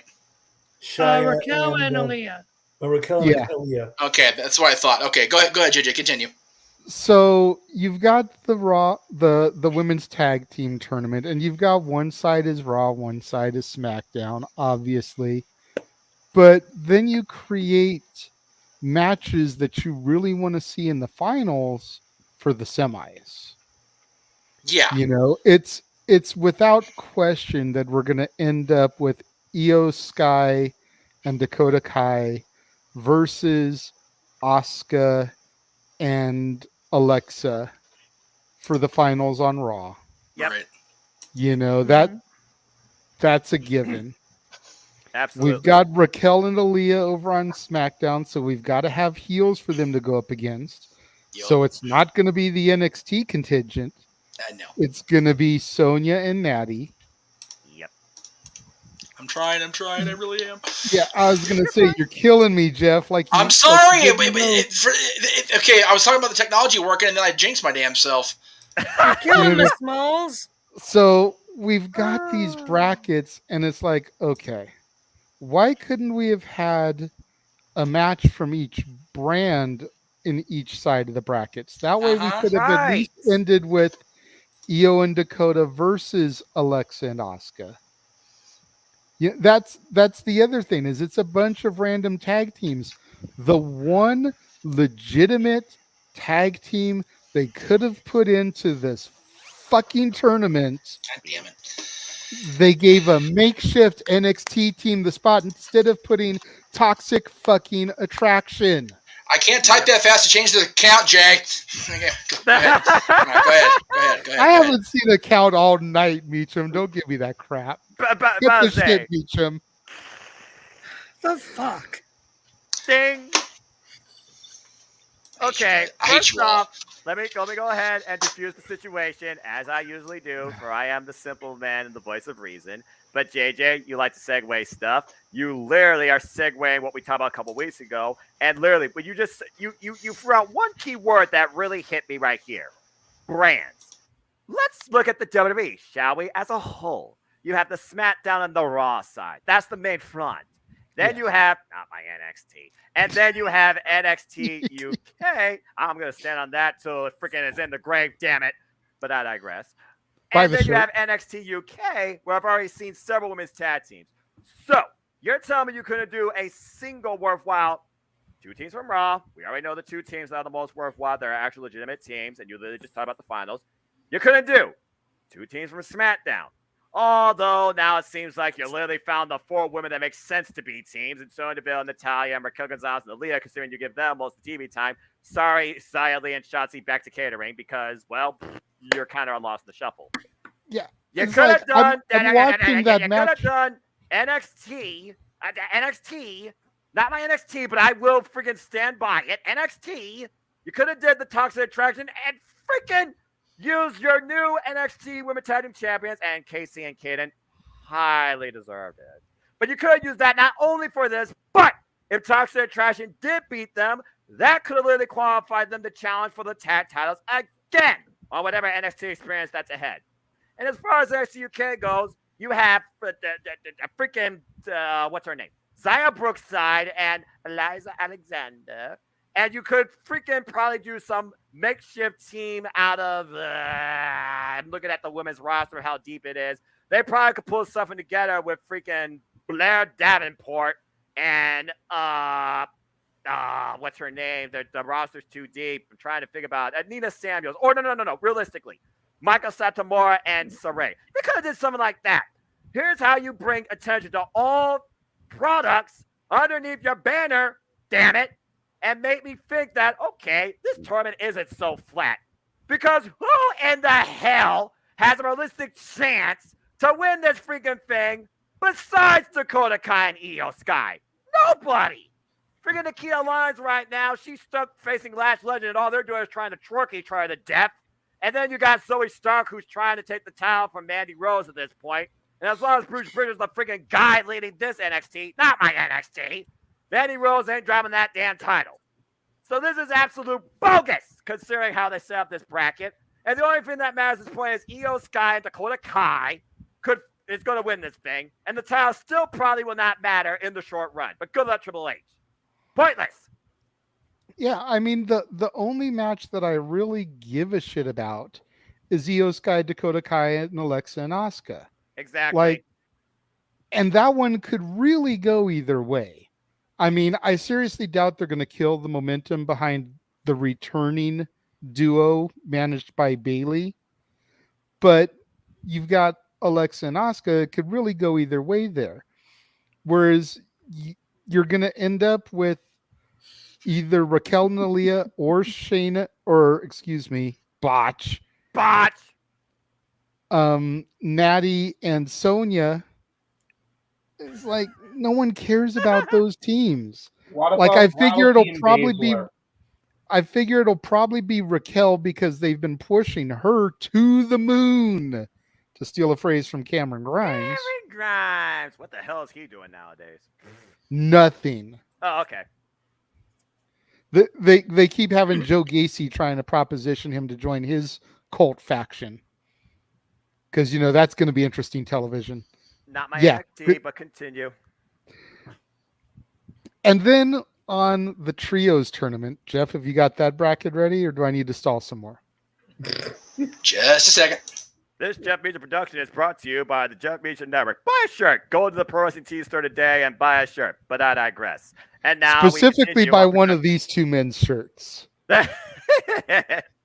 Josh, the Cleveland combatant, will one day have a shirt when he learns to appreciate the Dallas Cowboys as much as Jeff Meacham. But I digress. That'll never happen. That could never happen. Well, let me put it to you this way, Noah. Go ahead, Josh. Tonight, I was at Mass with my bishop, who is the former chaplain of the Pittsburgh Steelers. Ooh. And I flat out told him, go Browns. Oh. So, what does that tell you? He probably told you blasphemy. No, he just laughed. Oh, okay, well, that's noble. And then we have the AEW Trios tournament. Yeah. And while I feel they did do a little bit better here. They did. Jeff, you were talking about the one match that you wanted to see as the finals, and that's going to be the semis on this one too. Right, exactly. Which match is that? Yeah. Shit, wrong. Hang on. Wrong. Sorry, my bad. I meant to do that one. Okay, botch again. There we go. Okay. Honestly, the final should be Ospreay and his boys against Young Bucks and Kenny. And at best, we're going to get that in the semifinals, like you said. Mm-hmm. So did the AEW tournament botch things with their placement of teams on this as well? There's a lot I could say about this too, but I am not the only voice that watches AEW in this room. James, Well, no, take we it all away. watch AEW in this room, I think. Oh, Josh is shaking his head no. Noah, Very little. Let JJ moderate. That's his job today. That's his job. Gotcha. Okay, thank you. Okay. That's my job every Saturday, and I strive to get fired and future endeavored every week How when many I times do have you it. been future endeavored, though, is the thing I'm wondering. Well, yeah, but the problem is we're not in on Jeff Jarrett anymore, so he has to be creative about it now. That needs to be the new count, is how many weeks I get future endeavored. Yeah, that's it. Okay, so Josh doesn't watch AEW, and I know Mikey tries when he can. I think the rest of us do watch it, though. I have actually found myself highly entertained from AEW. Hey! I still claim myself more of a WWE guy. I'm not one of these toxic fans that's like, it's WWE or nothing. You know, I thought you can were a Britney Spears appreciate both. I can appreciate both for everything they bring. But yeah, we'll go ahead and throw it to James next. Do you feel like they kind of jacked up the tournament brackets here? Stay awake, James. Oh no, I'm awake. He's focused. Okay. I'm gonna just call it as it is. You had actually enough trios to do a 16 team tournament, and you didn't. You should have started this way earlier. You waited too long because you were holding out hope that Kenny would be freaking cleared. Which literally we got the word as soon as this week, because nothing else is going to make sense if Kenny doesn't freaking join the fight. Right. That's the only reason we're even getting the brackets we're getting now. And by the way, card subject to change, because I guarantee you that the Dark Order is going to be assaulted by the Undisputed Era. That's happening, and they're taking their spot. That's probably happening at this point. So that's going to be the freaking final, which is the end result that people are going to want to see anyway. If Ospreay and his guys are on the same side of the bracket as the Bucks and Kenny, then yeah, I want Adam and Red Dragon on the other side just to make sure we get something. But you have so many other trios that you're not even utilizing. You had the Gun Club, you had the Factory, which have actually produced pretty damn good bangers, which nobody freaking talks about ever. I still remember the one they had on the Forbidden Door pre-show. You didn't put that there. You had there was a few other teams I'm forgetting off the top of my head, but the bottom line is you had teams. And if you didn't have teams, you worked with New Japan, and at one point you worked with Impact. You had enough teams to fill the 16-team bracket. Mm-hmm. This is like Dark Order and the House of Black, interesting. Okay. Los Ingobernables and the Elite, cool. Will Ospreay and Aussie Open, Death Triangle, really cool. I get to see that live in Cleveland. Let's freaking go. The issue is the force of the Trust Busters, when in reality this spot should have gone to the Factory or a New Japan team, another New Japan trio, or Blackpool Combat Club, or CMFTR, which they were building on TV for a bit. Any of those teams that they were utilizing. Hell, FTR and Wardlow. I was going to say, we saw that this week, yeah. Butcher and the Blade, and then Heligo's been putting in the work lately too on Dark Elevation. Yeah, and not to mention, all these teams that you're building up that are actually on Dark that are actually getting noticed that people want to see.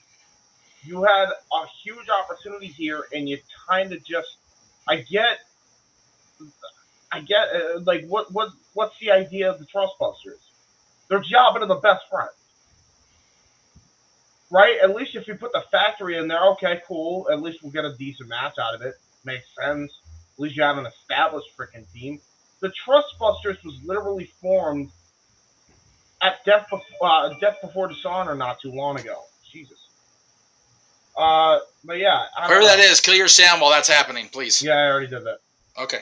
But yeah, I don't even know. This was for me really botched in that department. I feel like if you got rid of the Trustbusters, the tournament could be a little bit better. But even then, it's like you could have done 16 teams and you didn't. And the problem is you waited too long because you were holding out hope that Omega would be healed. And the fact is, he's not. He wasn't until now. Mm-hmm. You waited too long, Tony.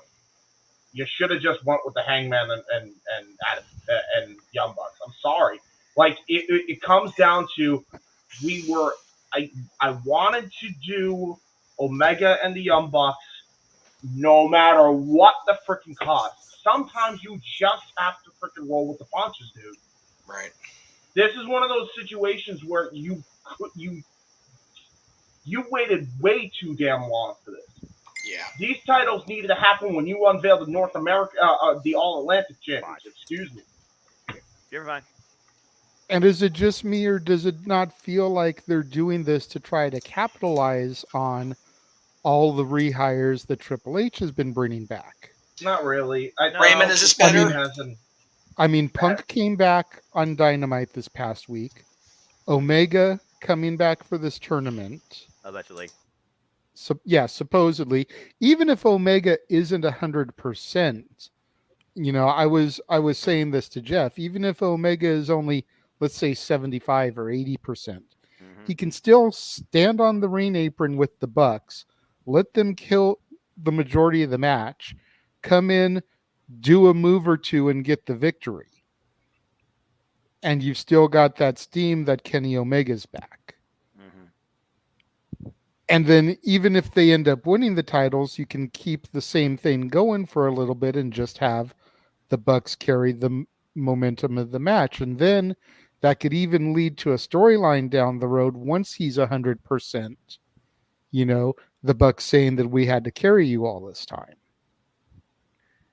The problem here, JJ, is this tournament is not dedicated necessarily to establishing titles. It is to push forward or complete a single narrative. James put it perfectly.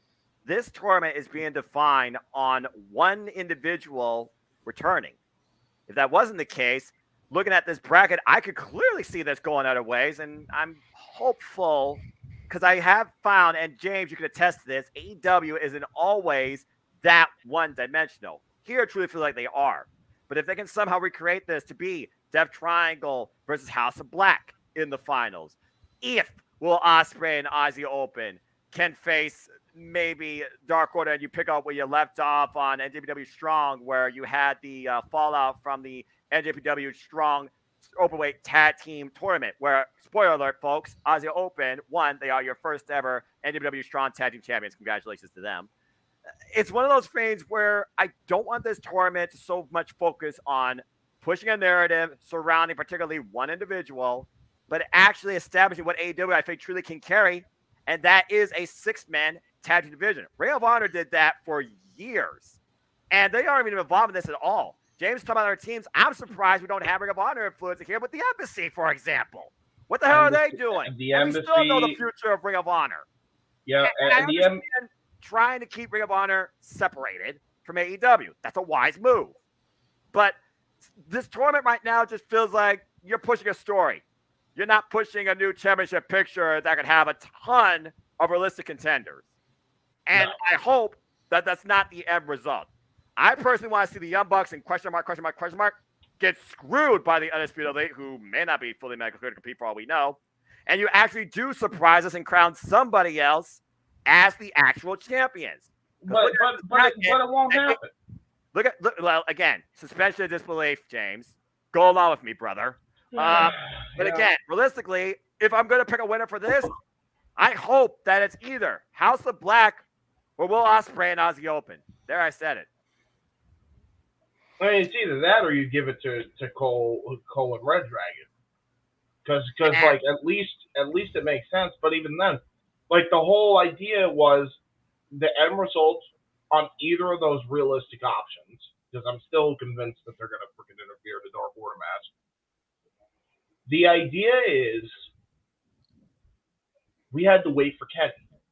We had to wait for Kenny to be healthy. Unacceptable. Sorry. No, I've don't been be sorry. against it.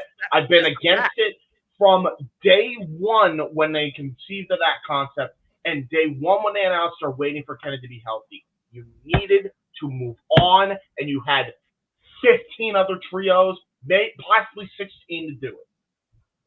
You waited too damn long. Jericho Appreciation Society, just saying. There's so many goddamn trios, and you're doing nothing. You did nothing for ages because you were holding on hope for freaking Omega. Never do that shit. No. It's one of those things where a personal agenda clouds professional development, especially in the wrestling industry. And unfortunately, this tournament feels exactly like that. Hello, Roman Reigns, who's holding down the WWE and 2 titles. But I digress. Yeah. Buy the T-shirt. Mikey. That's pretty much it. Yeah, that's all I got to say, too. Mikey, have you got anything to add on this? Because I know you don't watch AEW as much as the rest of the room here. As far as the tournaments, I think I briefly touched on it at the end of Step Boy Sports Bar. I did. They kind of dropped the ball on this one. They kind of looks like they threw it all together. I did say that on the left side of the bracket, there was going to be a clash between Alexa and Dakota and those teams. That should be the finals of this tournament, because on the right side of the tournament, yes, it's SmackDown, but there's just nobody there. If they why they didn't temporarily bring a team from Raw, like if they would have put the NXT team on the left side of the bracket and temporarily moved Alexa and Asuka over to the right side of the bracket, then they would have met up. Then whoever wins that match in the finals to become the title holders, then of course would possibly get confronted by Sasha and Naomi, and the story could continue. As far as the AEW tournament, like you guys said, I'm not part of it all, so I don't really have much to say about that. I still am not all sold on the concept of a trio tag team title. I think I said that a few months ago when that came up as well. When we were talking about too many titles, when you figure about AEW combining a Ring of Honor titles particularly, and they have the Triple A tag team titles, and then you figure about NJPW coming into play here too. But right now, at least it feels like they're separating Ring of Honor from AEW. So this sounds like it's going to be AEW only focus. But will Ospreay and Aussie Open United Empire involved in this? Okay, that's an interesting curveball. But yeah, James and I pretty much, I think, summed it up. There's at least 600 trios off the top of our head that can replace at least 3 of these trios in this tournament. And as far as the WWE tournament goes, if they're going to have a alleged draft, you might as well have a mixed bag of Raw and SmackDown on each side, or at least a little bit more focus on your NXT actual tag teams, as Josh figures out his technology. I'll even do you one better here as well for the women's side too. Like, where's Shayna Baszler, Ronda Rousey? You know, we already mentioned Toxic Attraction. Where are they? Where is, Trish Stratus and Lita was a recommended thing. I don't understand how you didn't bring those teams in. You have all the power in the world to try at this point, because I'd imagine Triple H isn't, if the story makes sense, it's not like he hasn't done it before with third-party companies and bringing them into WWE. Hello, Kota Ibushi. We've seen you do that with them. Why not reunite the Kabuki Warriors? Well, yeah, there's Alexa Bliss and Nikki Cross, not ASH. Thank you.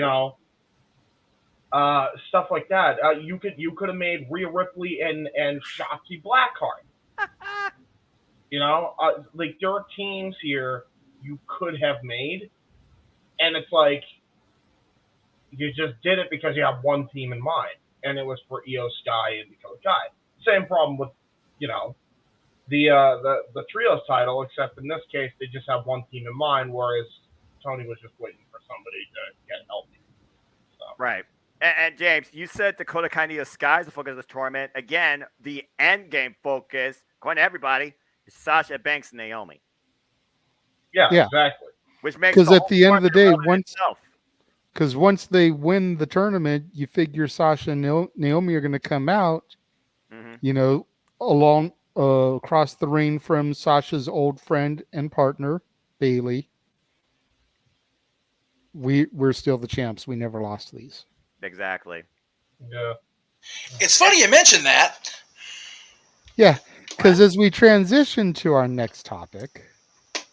Well, hold on. What was I going to say? Didn't Jeff have something to say on that? I honestly no, because you guys said everything I wanted to say. They loaded the brackets wrong on the AEW side.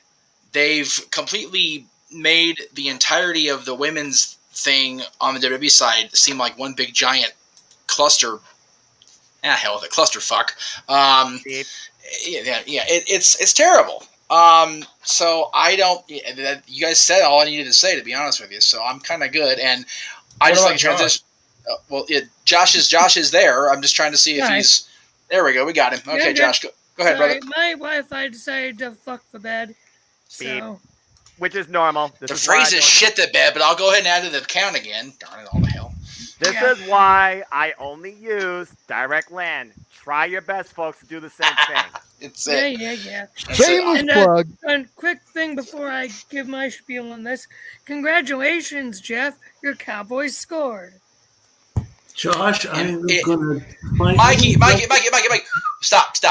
Mikey, I love you. Don't defend the Cowboys winning, losing, whatever. It's preseason. It's the first week. I could not give any less of a shit if I actively scooped it out of my own ass and threw it away. Like, I don't care.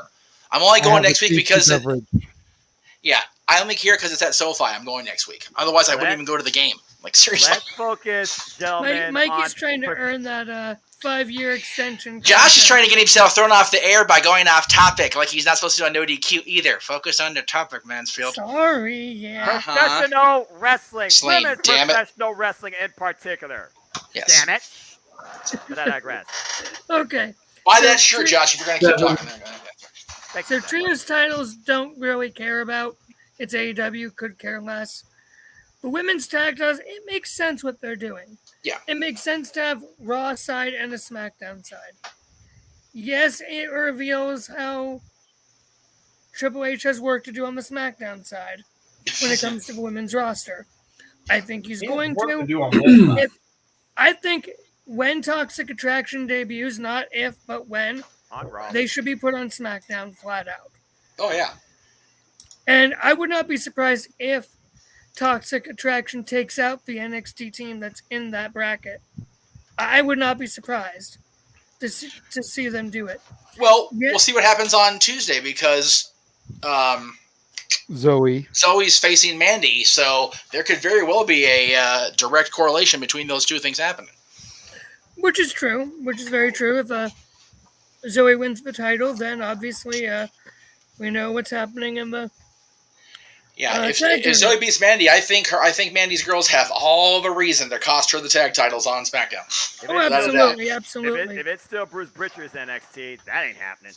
I don't think it is anymore, though, Mikey, because you got to remember, Triple H is in charge of all things creative. According to Shawn Michaels, it was never Bruce or Vince's NXT. It was Well, Jeff, I didn't say anything just now. That was Noah. Sorry, Noah. I'm sorry. Brain. Okay. Freudian vomit. I apologize. Freudian vomit. I apologize. Let's be real. Anybody believing watching that product that wasn't a Vince and Bruce Pritchard production is come on.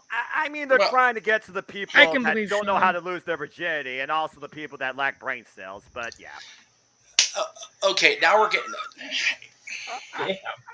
I take a little offense to that. No, I was mean, gonna I say enjoy there's the show, but then again, I wasn't exposed to your NXT.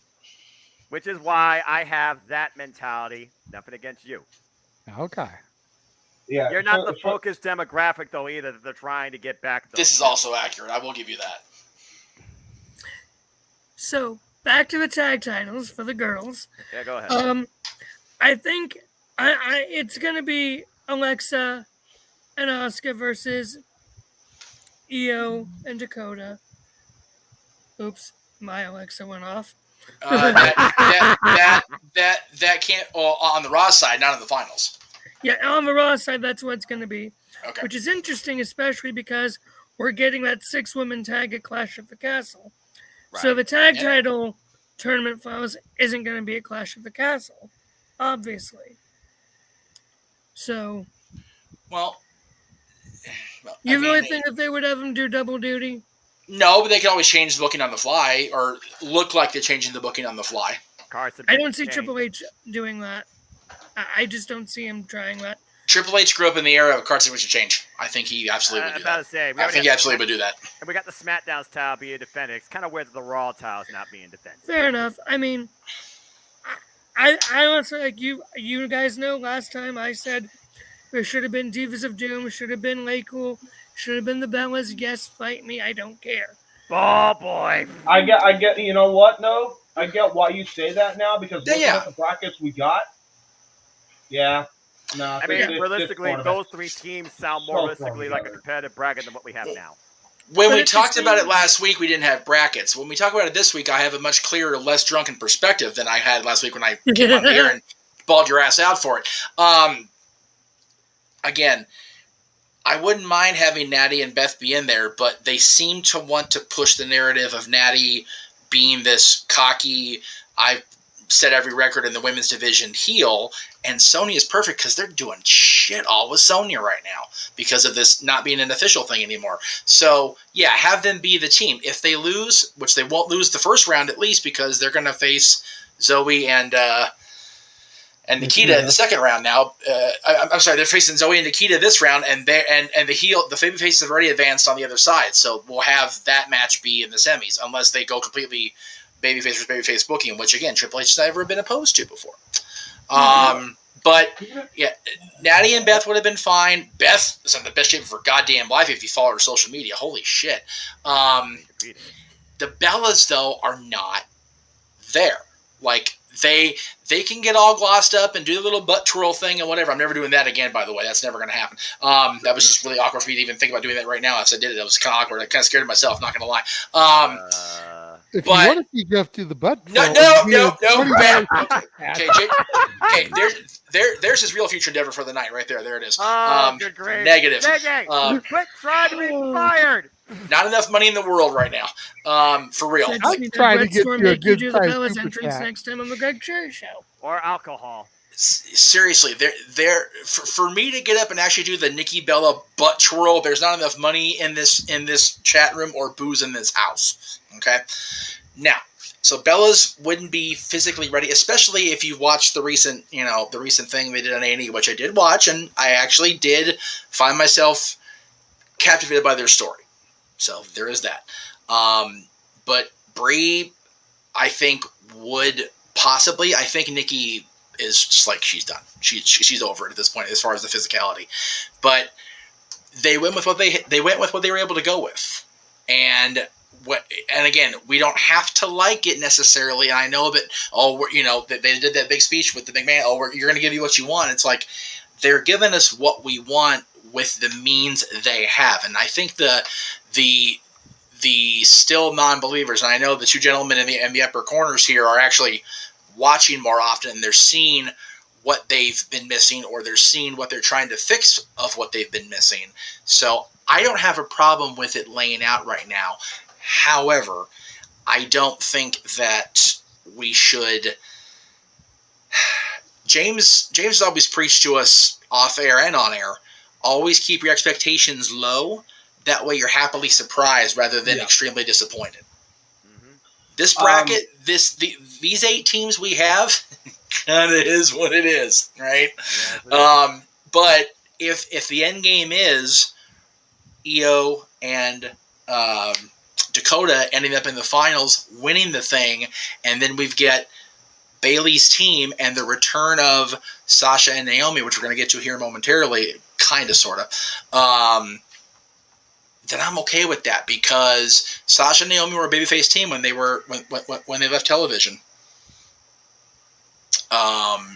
And then we get Bailey, who is very much a jaded, I was gone for a year and, I was, away, and you haven't done anything with these two ladies, they're heels. So it's a good synergy.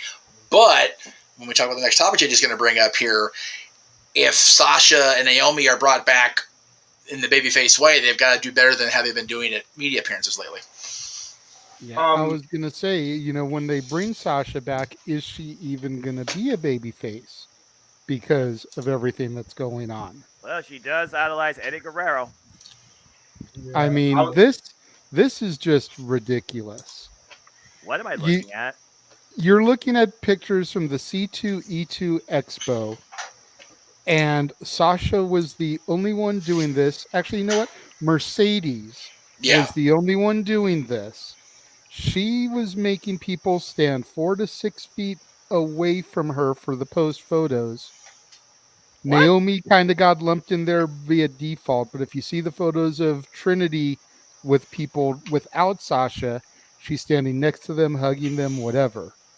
Yeah. But if you wanted Mercedes in a photo, which you were already paying $90 for just for her, $130 if you wanted Trinity also, you're standing 4 to 6 feet away from her. And if you look at this picture, she doesn't even look like she's happy to be there. That's why we cropped her face and kind of blew it up there. It's like she looks so nonchalant about being here. You look at Trinity, she's got a huge smile on her face. Everybody else has got smiles. Mercedes is like, can I get the fuck out of here already? Mercedes be like the freaking Princess Jasmine Dylan met for the first time at Disneyland. If you know, you know. None of you know except JJ, but that's okay. Yo, Mikey, put your hand down. I already had full intention of coming to you first because you asked if you could be on this show because you had a rant prepared about this. So I'm going to turn the floor over to you first and foremost, and then pretty much if anybody has anything to add that Mikey doesn't say, because I don't know what he's about to say, but I know that if he's got a rant prepared, it's going to be good. But we can just go to you afterwards. So if you've got something to add that Mikey doesn't address, where's that raise Stat your Boys hand rants disclaimer? once he comes to be done. Lay this out. Stat Boy, The the man. floor is yours. Yo, Renegade, something to say. I'm an old stat boy on a war. I'm done. This is going to be a bloodbath. Mercedes, what the fuck is wrong with you? Oh, hell, here we go. You think just because you're getting paid $30,000 to appear, to have fans meet you, and you have the right to call them icky? Okay, if they have hygiene problems, that's one thing. Okay, and they're paying their hard-earned money to come and see you, and you want to treat them like they have COVID without a mask on? Oh, you have to stand 6 feet away from me? You know what I'm going to do with that $90? I'm going to put it in my pocket and say, you know what? You're not getting my money and you're not getting my time. That is a huge disrespect to anybody who would do that. Okay. Now I get it. If you don't want them to put your arm around you in a picture, that's one thing. Okay. You can stand next to each other. You can smile. You have to have that honest smile. Okay. You know, and like I said, I'm not calling you by your stage name. I'm calling you by your real name because you're acting like you're on a morning talk show. I can do whatever I want. I'm getting paid $30,000. Okay. Whatever I do, I want. Exactly. Take that $30,000 and buy yourself a better attitude. Okay. Your cousin would gladly put his hand around somebody.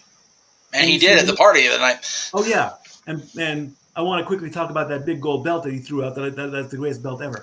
But I mean, come on, okay? Now the fans will love you if and when you come back. The first night you come back, if you come back, which we're hoping for, they will cheer for you. Then you'll go into heel face mode and they'll boo you either way. But I mean, this does not make me want to spend my time on you anymore. You know, if you come back, I'm going to be like, I'm not going to see Sasha Banks. I'm going to see Mercedes, and I'm always going to go back to this person who's just oh, autograph. Here you go. Next. Oh, I'm getting paid. You're almost the Kyle Busch of WWE right now. How about that one? You're always doing it for the money, and you're doing it so you won't get fined. How about that one? How about that? That at least make more. Okay. Well, I'm sorry. I mean, I there's no secret. I don't like Kyle Busch either, and if he doesn't get a sponsor in 2023, well then drive your car through that garage door and don't come back. Okay, so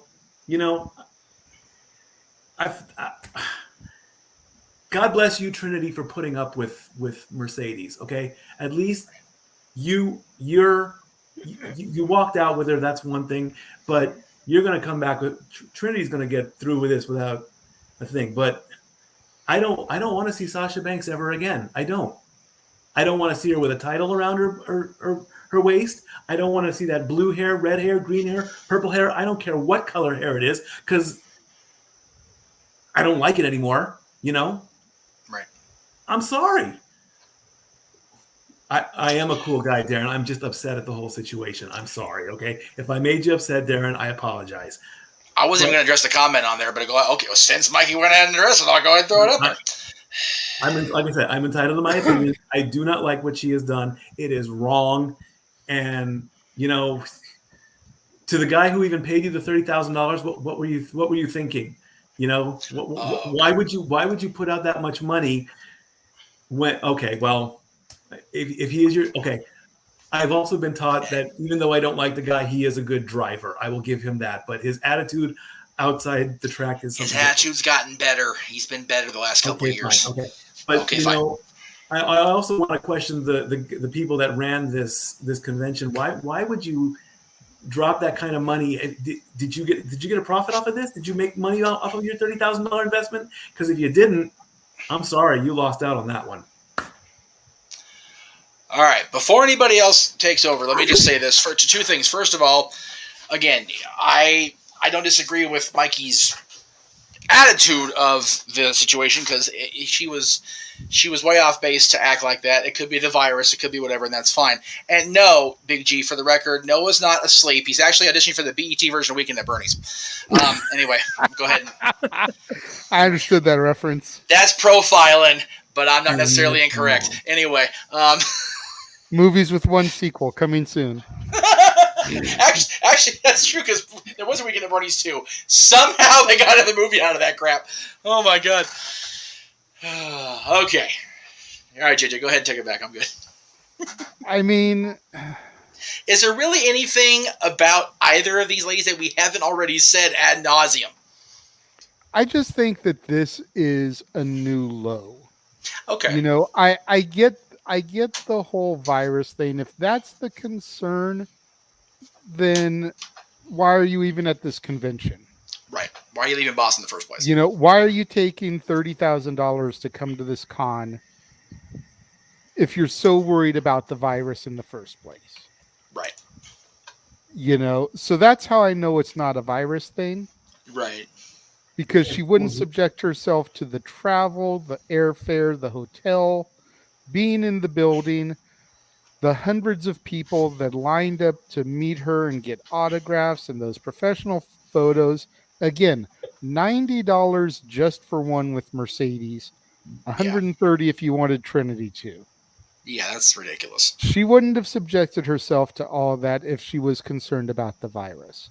Right. Now, I get that a couple of the girls in the past have had stalker issues. Well, yeah. We see these photos pop up online from time to time from male fans kind of posing with the women that more or less look like prom photos. Right. You know, where their arms are like around their midsection and they're kind of cuddled up to them. And it's like, okay, I can even get that some of us male fans can come off as creepy. I get it. Yeah, me. But I wasn't going to throw you on under the bus. But if you want to Regina George yourself, go right ahead, stat boy. Hey, if Right. it's the truth, I'll But say it. I don't care. But again, if you have those issues, then just say, I'm only going to sign autographs. I'm not going to do pictures. Right. Then you Josh? don't create this issue where you're charging people $130 and they feel unsatisfied, because this was the common thread coming out of this con. Right. Is people were sharing these photos on social media talking about how they paid all this money to get this distance between them. Right. And again, it was only Mercedes. It wasn't Trinity. It wasn't any of the other celebrities that were there. No. It was just her. Josh, do you have anything you'd like to say about this before I throw it up to James and Noah? Well, I'll be honest, I didn't even see any of the backlash. Like, I saw the photos, obviously. I never really thought much of it. I'll be honest. Like, I get where everyone's coming from. I never thought much of it. It's Okay, like, oh, she's just wanting to keep her distance. but you put know, yourself in their position. I never read much into it. What Okay, but you put guys yourself did. into the fan's position. If you had paid $90 for this picture, Right, and that's yeah. the way the picture was, would you feel like you got what your money was worth? I'm not sure how I would feel. Part of me, I'm playing devil's advocate a little bit. I get that, and I appreciate Part of me that. would be like, there's still a picture. I'm still talking with her. Yes, it's a lot of darn money, but that's because she knows what she's worth. It's Sasha freaking Banks. I don't think it's a looking down at the fans. She might be upset for the amount that did turn on her and Trinity when they walked out, even though the majority of us supported them in that. I did. Again, I'm not going to assign a motive to her deciding this. I'll leave that for her to say.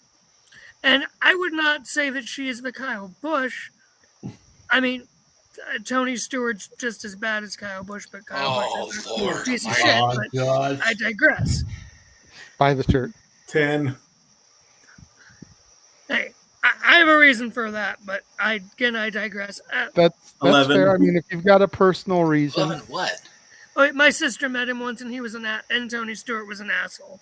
That's fair. That's fair, because Tony went either way. Kyle, okay, look, briefly, I'll go into the weeds here. Kyle, I only gave crap to because of his attitude back in the day. Much like Tony had attitude back in the day, much like a lot of guys had back in the day.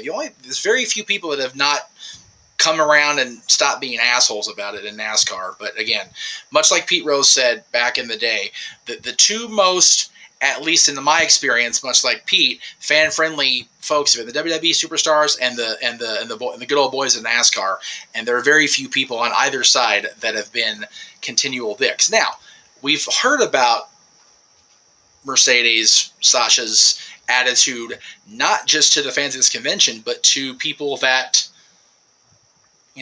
work with, her on the regular. This has been a common thread. I mean, we're using the Eagles phrase again, Jay. Common thread throughout her last few years in and out of the ring. So, and to also join the devil's advocate side of things, we're getting a few people that are bitching about this cost versus proximity thing, right? And from my experience doing this, as long as I've been doing this, you tend to hear more of the negativity. When people are positive, it doesn't get attention. When people are negative, it gets blown above attention. That's the issue. which is why I was hesitant to bring this up in the first place, because there's going to be such a skewed, it's going to be a nasty freaking teacher's curve on this. You're preaching to the choir on that one, brother. Well, it's what I do. James, anything you'd like to say about the situation before I go with Noah? Because he looks like he's intent in thought, been taking in every word and syllable He that wants has this been part of uttered. this movie, Jay. Like he looks like he's about to drop the most vicious diss track in history because he's just been studying everything. Either that or he's asleep. No, Worse than no, he's mine? not asleep. Worse than mine? James? All right. So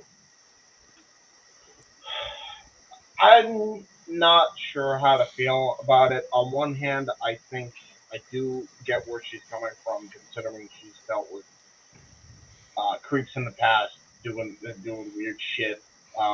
Those keep in mind those photos surfaced too, and I wasn't even. I think before the walkout happened, it wasn't even like a few months ago. We saw weird, creepy fans holding Sasha like close, and the arm around the hip. Probably the whole idea of Vince's, oh, you can let the fans touch you if they paid or whatever, which has been a problem for years now. I mean, every wrestler kind of has dealt with it, especially the females.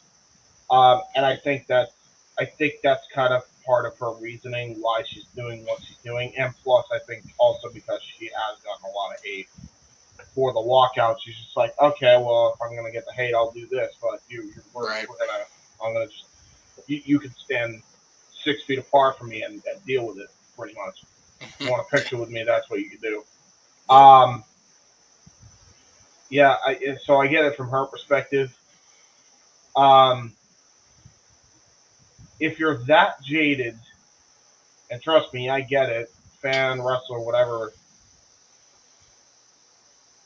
I hate to say this, Trinity, but I've tried to defend you, but either piss or get off the fucking pod. Seriously, just go home and take a year or two to just not do wrestling if this is how you're going to be. And it seems like you're going to be this way no matter who's in charge now because you've been so jaded. You're obviously not mentally fit to be in this line of work anymore, and you need time to get to that point.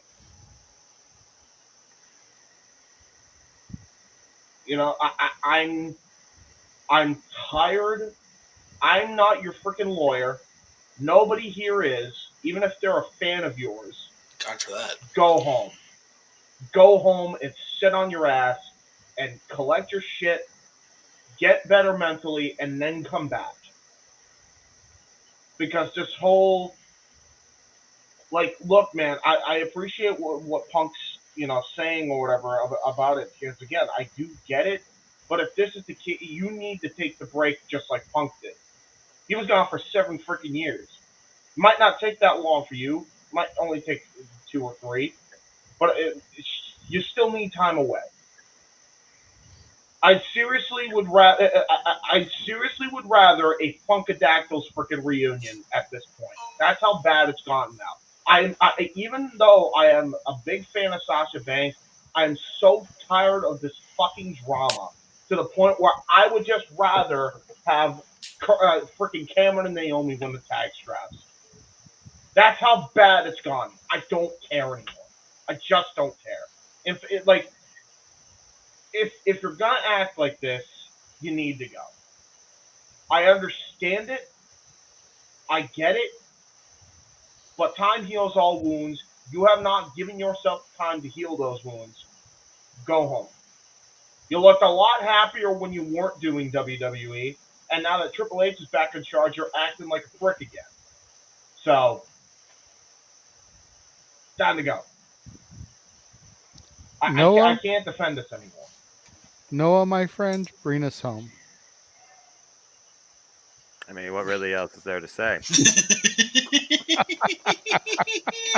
All that time, Noah. I mean, at this point, again, you're your own worst enemy. James pretty much summed it up. At this point, what makes Sasha Banks happy? Is Sasha Banks truly happy where she is now? Did Sasha Banks disappoint herself? Will Sasha Banks, will Mercedes ever feel right within herself? Is the problem with management? Is the problem with her? Is she in denial? The bottom line is this: we are looking at an individual and the actions she is posing in her life, not just from a wrestling standpoint. We're looking Yup. right now at a social engagement and how she is handling it. And we have no right to really judge because we didn't pay that money. And for all we know, those people, they were just happy to be in her presence. And maybe those people have been asked, hey, are you all right? How are you? It's one of those things where I look at, does wrestling make an individual or break a spirit? Like I said previous weeks ago, professional wrestling is not a one dimensional industry. It is as equally mentally as it is physically. If not more, one or the other, you decide. For me, Sasha Banks pretty much is Sasha Banks. But Mercedes is the individual that has to face whatever she chooses in life. And whether or not she seeks help or goes down her own path of destruction, that's not for us to judge, but we can only hope that she does right. I don't know how to really interpret this fan service, this fan engagement, this fan reception, because that's what this event's about: fan reception. And all we're hearing so far is social distancing. Whether or not it's conspiracy theory, whether or not it's her own willing choice. Again, Mercedes is going to choose to do what she wishes to do. Whether or not she acts right on that merit, unfortunately, that's up to the individual. If something's wrong with you, seek help. And like James alluded to, CM Punk says he was not going to get better, stay in the same place that got him sick in the first place. Yep. Was it professional wrestling that tainted Mercedes' spirit? The answer, I think, is yes, because clearly we have seen it now time and time again. And it still has not been resolved. As far as what she needs to do, that is between herself and whether or not she figures it out. I hope she does, not for the sake of the WWE, not for the sake of the fans, not for the sake of her friends, but for herself. Because at the end of the day, you can be your own worst enemy and ultimately your own destruction.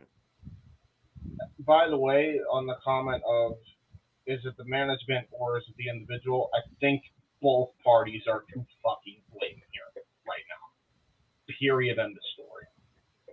I mean, the fact that we're even at this point is on management. The fact that we're still at this point is on Mercedes.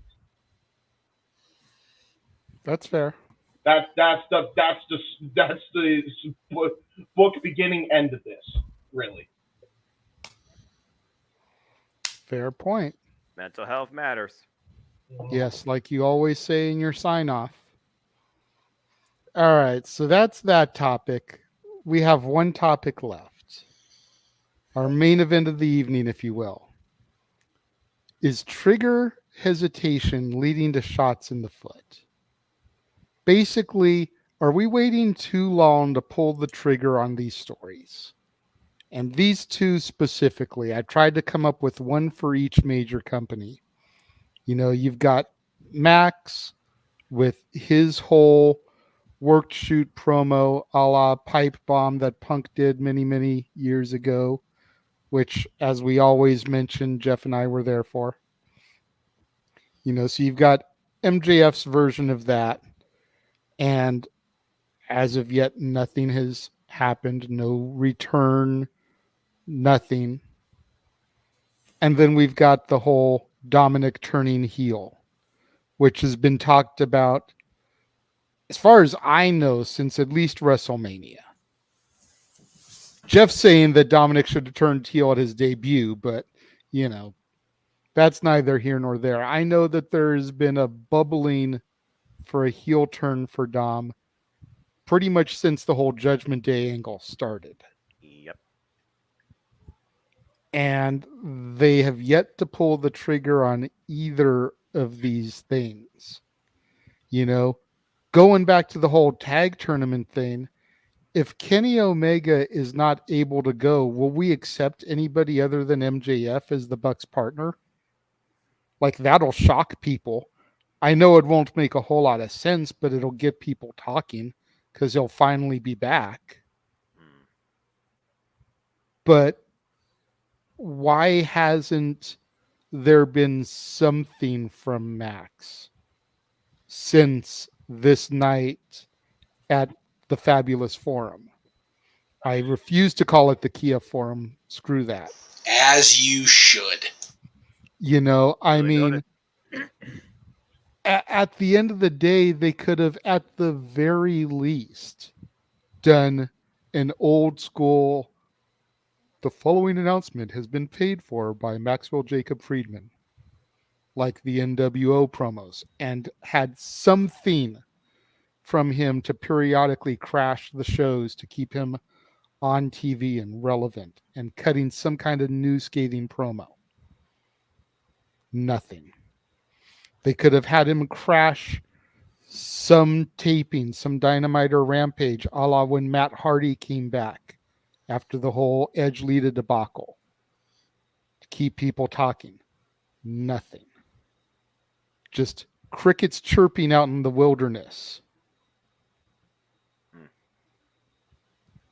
And then again, with the Dominic Mysterio thing, they were on WrestleMania, they were on SummerSlam. Those were the only pay-per-views that the Mysterios have been on. They could have pulled this trigger when they did Ray's 20th anniversary celebration in the Garden, the mecca of sports entertainment. They could have pulled this trigger when they went to San Diego, their home. Nothing. Crickets. We thought that they were going to lead to something this past week on Raw when Dominic stormed out of this. But then we see him thrown over Rhea Ripley's shoulder like a sack of potatoes and just plop down on the entrance ramp bloodied.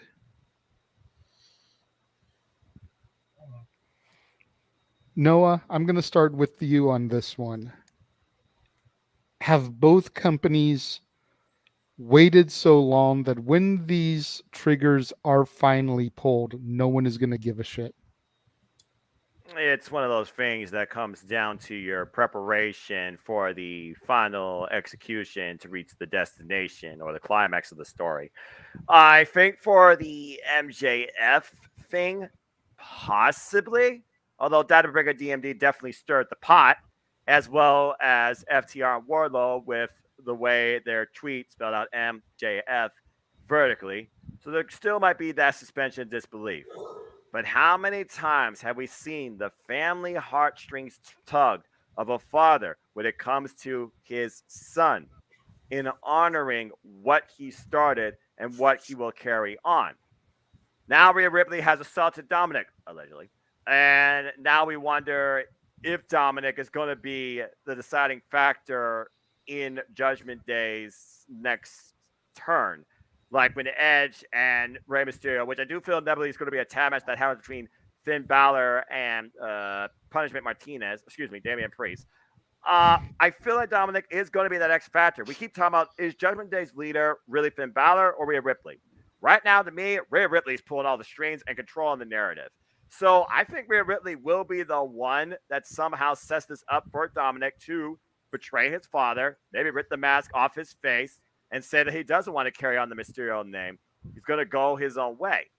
So I do feel like there is still time for WWE to capitalize on this at a premium live event, or even, if truth be told, a rumored WWE draft. But as far as AEW, at this point, MJF is the guy we are waiting, AEW original, to be the AEW World Champion. It's as simple as that. He has all the tools in and out of the ring to carry this company into the next generation. Period. So right now, with the focus being Jon Moxley and CM Punk, who MJF has history with both men, who he's challenged both men. One of them particularly for the AEW Interim World Championship. We're heading to AEW All Out in Chicago.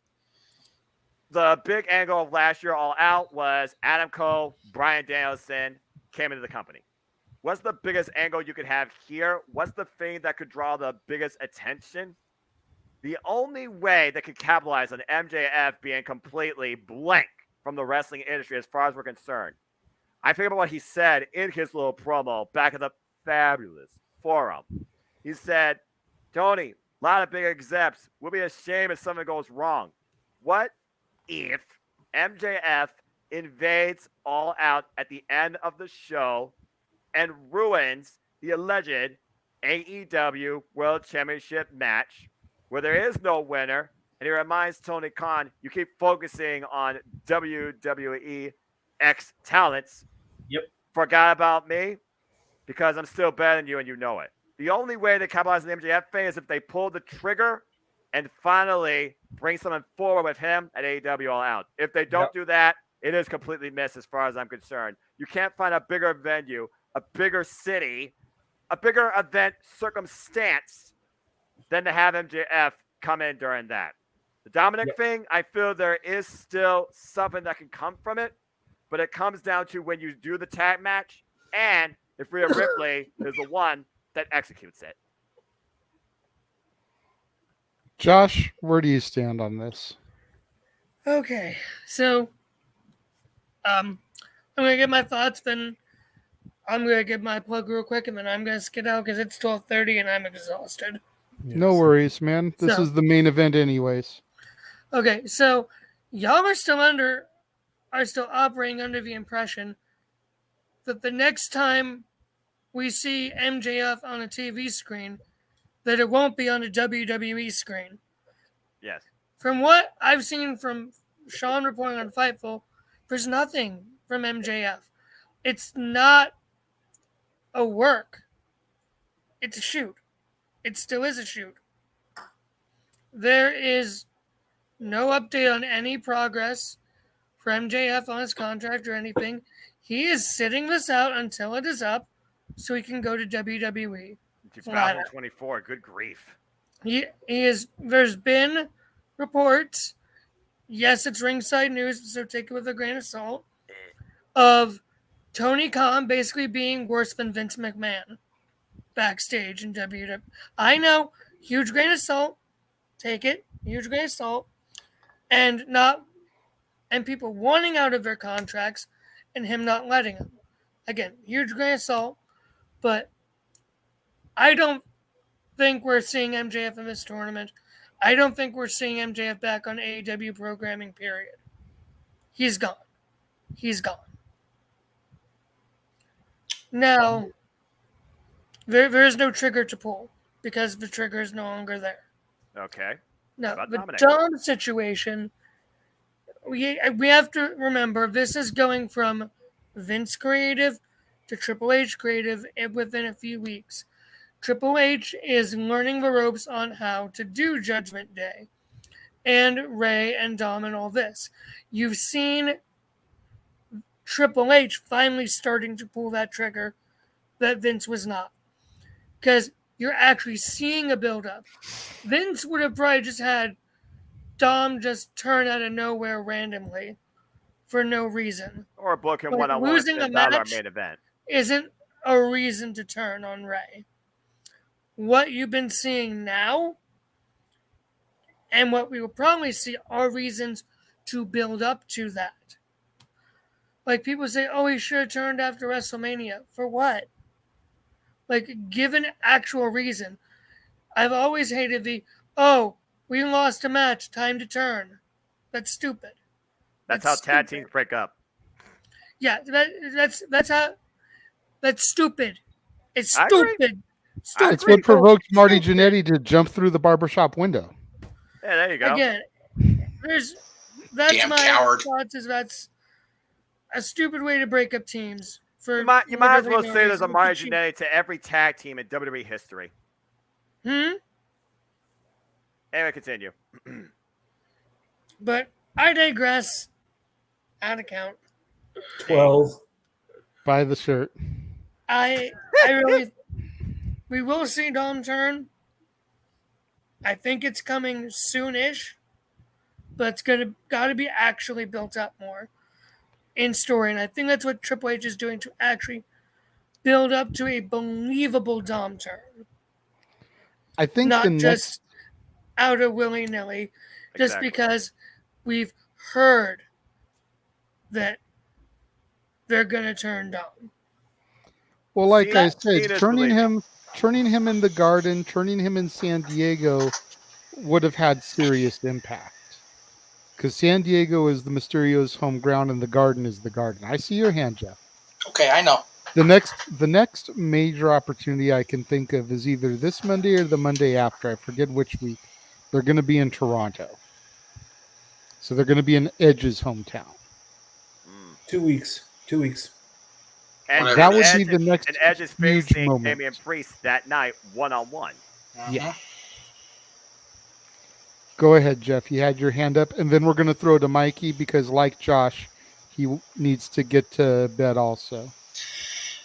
Before I say what I'm going to say about this topic, Josh, you said that we shouldn't expect them to turn Dom just because we've heard they're going to turn Dom. But at the same time, you also said that you've heard, take with a grain of salt, that Tony is this. You completely negated your entire argument and contradicted I it. realize that I'm also Okay, extremely okay. tired, so Okay, all right. yeah. Just pointing out shit to keep you accountable, my brother. All right. God, I'm not even mad about the Mysterio stuff. Like, I honestly, it's very much like the preseason game tonight. Like, I couldn't care any less if I was shoveling the shit out of my own butt. Like, really, I'm over it with Dominic. The Max thing pisses me the hell off. It really does, because I was up in the building for it. And I felt that energy as he was saying what he was saying. And even the most jaded of people who used to work with us at No DQ on the regular that were sitting next to me at the time bought into it. Every last bit of it. Including Punk hobbling his ass out there to try to shut it down. Mm-hmm. And then, as was said, crickets. Now, Noah pointed out that there's been social media teases about MJF from different people. Cool. I am trying so hard to not become a jaded fan of anything. I think we need to account for the word jaded at this point tonight, too, by the way. Seriously, there's only all two over the people place. in this room that can be jaded, but I digress. Damn! That bus hit me at 100 miles an hour and ran over Mikey on the way. Some bitch. All right. Now. All right. Fudge. Anyway. Wow, that was a bit. That was a Greyhound that just ran me over. Son of a bitch. Flicks bus. Repeat that again, Renegade. No. No, he never beat nothing. I've already been future endeavored twice tonight. Okay, let's not make it 3. JJ has been hired and fired more times than good old JR was by Eric Bischoff and freaking Stone Cold Steve Austin. That's right. I've been hired and fired more times than Paul White turned face and heel in 1999. He used that joke last week. Get something new. Damn. Hey, if it works, it works. Damn it. But I digress. 13. Bye, the shirt. Jeff, continue your point. Trying to find something to Championship Network, but there's nothing around. Anyway, we're also on all the other channels too. Anyway, good Lord Almighty. Where's Colin when we need him with the Jeff Meets Him shirt? Right. Of all people, Colin saved us with the old school shirt. Son of a bitch. I'm trying very hard to not lose my faith and my interest because I am, and I have been watching the shows. But these two stories have been so poorly executed and just negated and, dropped, off of a cliff that it's like, okay, when are we going to see a resolution? And I don't care if Max shows up at Royal Rumble. I don't care if Max shows up at Revolution. I don't care if Max waits his contract out. But I will say this, if Max waits his contract out, he might as well not even bother. Because if there's this little of anything right now, and we're at a little more than halfway through 2022, by December 31st, 2023, nobody's going to give a fuck about him at that point. Period. Probably Tony's plan. Okay, but again, you're putting faith in what you're reading on and again, this is coming from a guy that has worked with somebody that makes a living posting and writing these articles. So I just say what I feel, and I don't think we need to. Again, people put way too much stock in what people, again, credible or not. We don't know anything until it's on television. And this guy above me, and Noah especially, has said the world was better, professional wrestling, damn it, by the shirt wise, before the internet existed. And I only say that, even though I'm sitting here making money off doing this on the internet now, is because we didn't know anything. We got to be surprised. Even when Punk cut the promo in front of JJ, and Mikey was at the hotel, and I, all those years ago, we still didn't know really what the fuck was going on. We did, but the general en masse did not. We don't know what's going on with Max. The only person that's going to knows what's going on with Max is Max and Tony. Yep. We don't know what the creative direction of Dominic Mysterio is going to be, except one person for sure now is Triple H. Yep. Because it's been said flat out in a press release from the company, he is in charge of all things creative. So as the extent of our information on either of those topics is what's already out there. So any speculation beyond that is just that, speculation. Seeing is believing. Seriously. If Santa Claus himself can be taught the lesson of seeing is believing, believing is seeing, then damn it, we should all fall in line. Case in point, I don't have notifications. Wait till that new show comes out in November. Case in point, I don't have notifications, and I simply watch the product, and as far as Open Mic Night and your discussion goes in the chat, I'm here to hear them when I'm on here and not before. Josh, you can mess with my Cowboys, even in preseason. Do not fuck with Santa Claus. I love that. I love the movies. I love the movies. I'm on your side with that. Okay. I hope they bring back the kid who played Charlie. They're not going to. That's okay. They're not going to. They're bringing it. They're bringing using back Bernard. So. Well, they're bringing back Bernard, and they're bringing a different kid to play the kid that was born in 3. But he's going to be the successor, I guess. Anyway. Yeah. But I'm going to get going because I am exhausted. And I need to train tomorrow. So quick plug real quick. Follow me on Twitter at CatholicJosh122. You can see me in the comments on a lot of these videos causing lots of chaos because it is just so much fun. Stealing people's catchphrases. You love me anyways. What was that, JJ? Stealing people's catchphrases. Hey. And shouting them. Hey, you have... Hey. Yeah, yelling. You yell love for me it. doing it. So, but you can I do take a little bit of pride in the fact that you have to jack my shit every Maybe I should change his nickname to the Chaotic. I did a whole thing of combining everyone's shit tonight. Maybe that was pretty good. Yeah, that was brilliant, man. Again, you do good stuff for the post of that. Maybe I should change the name to the Chaotic Cleveland Combatant on the No DQ team leaderboard. So, check me on my columns every once in a while over on No DQ, especially for pay-per-view predictions. You can catch me on a very special Football Fantasy League Draft Edition of the Greg Cherry Show, Saturday, August 20th. Greg and I are going to be doing our draft. Our draft starts at 8:30. I don't know when we're going live. That's a Greg question, as I don't think there is a graphic, which again is another Greg question. Yes.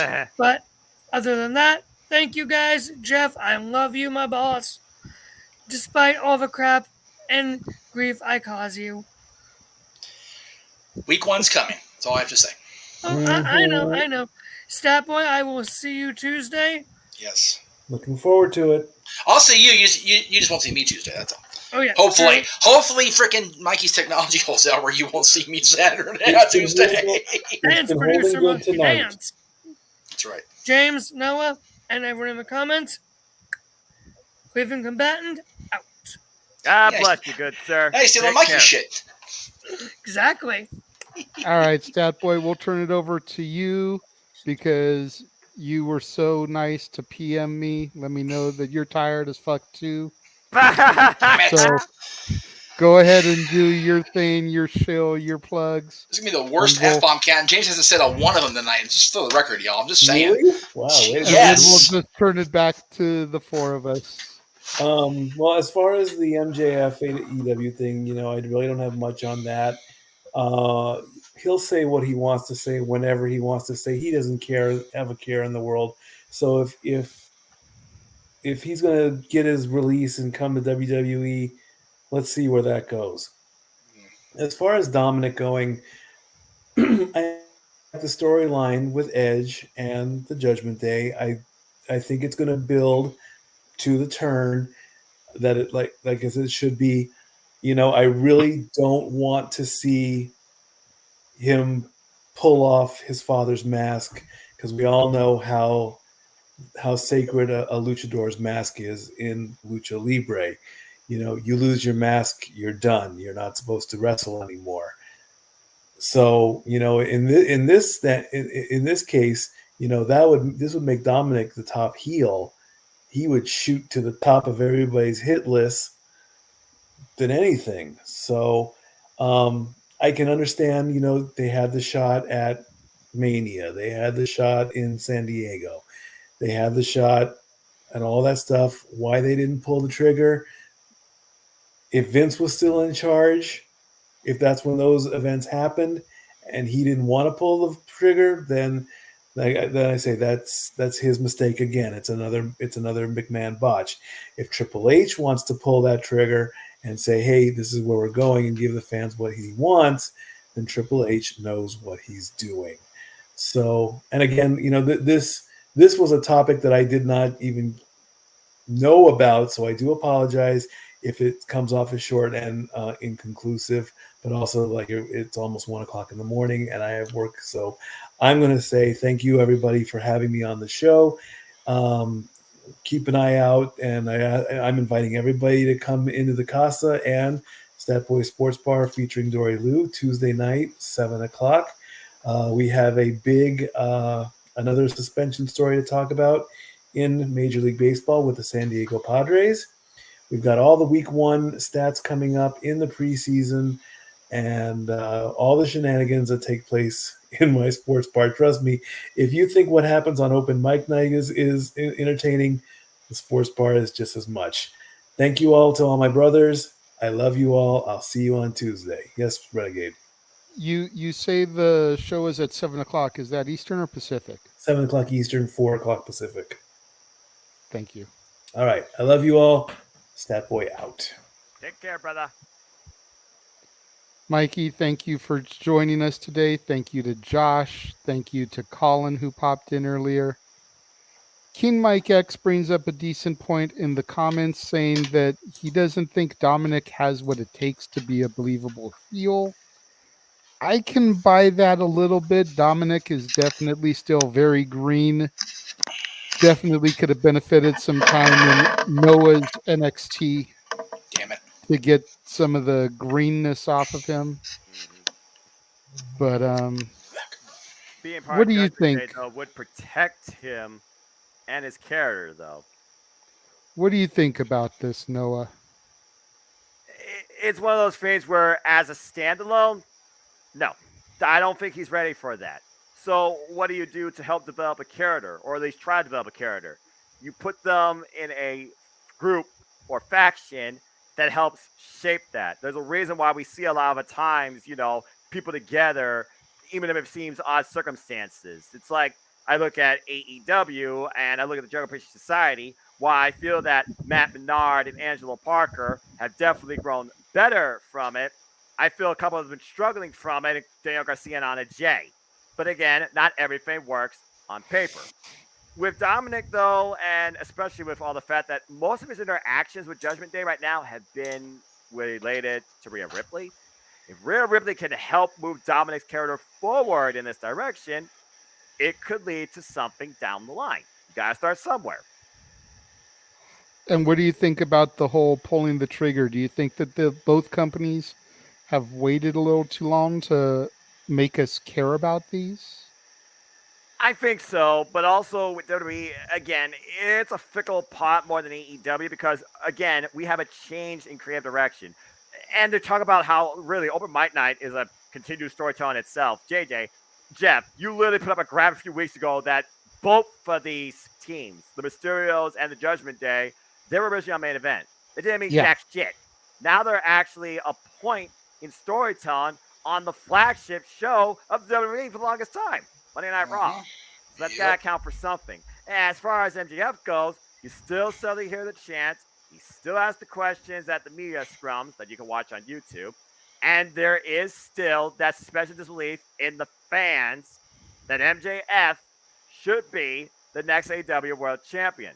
How long do you carry that out, though, and how do you make the people forget about that is a whole different scenario.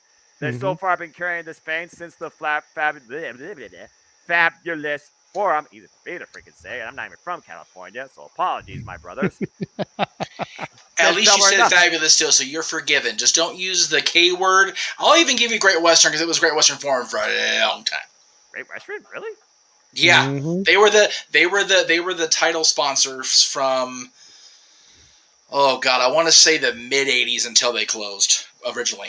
I thought Great Western for some reason sounded a little bit familiar to me. Again, I want to say it was a bank. Yeah, they were a major bank in a good part of the country for a lot of years, but they went under much like a lot of banks did. Unfortunately, especially in this day of inflation, Lord help America. Right. But I digress. But yeah, as far as the MJF thing, again, if they don't do anything to try and give some sort of nugget of he's still involved in this company and he's still going to try and make it about himself and stick it up Tony Khan particularly, which the fans in a way kind of do support.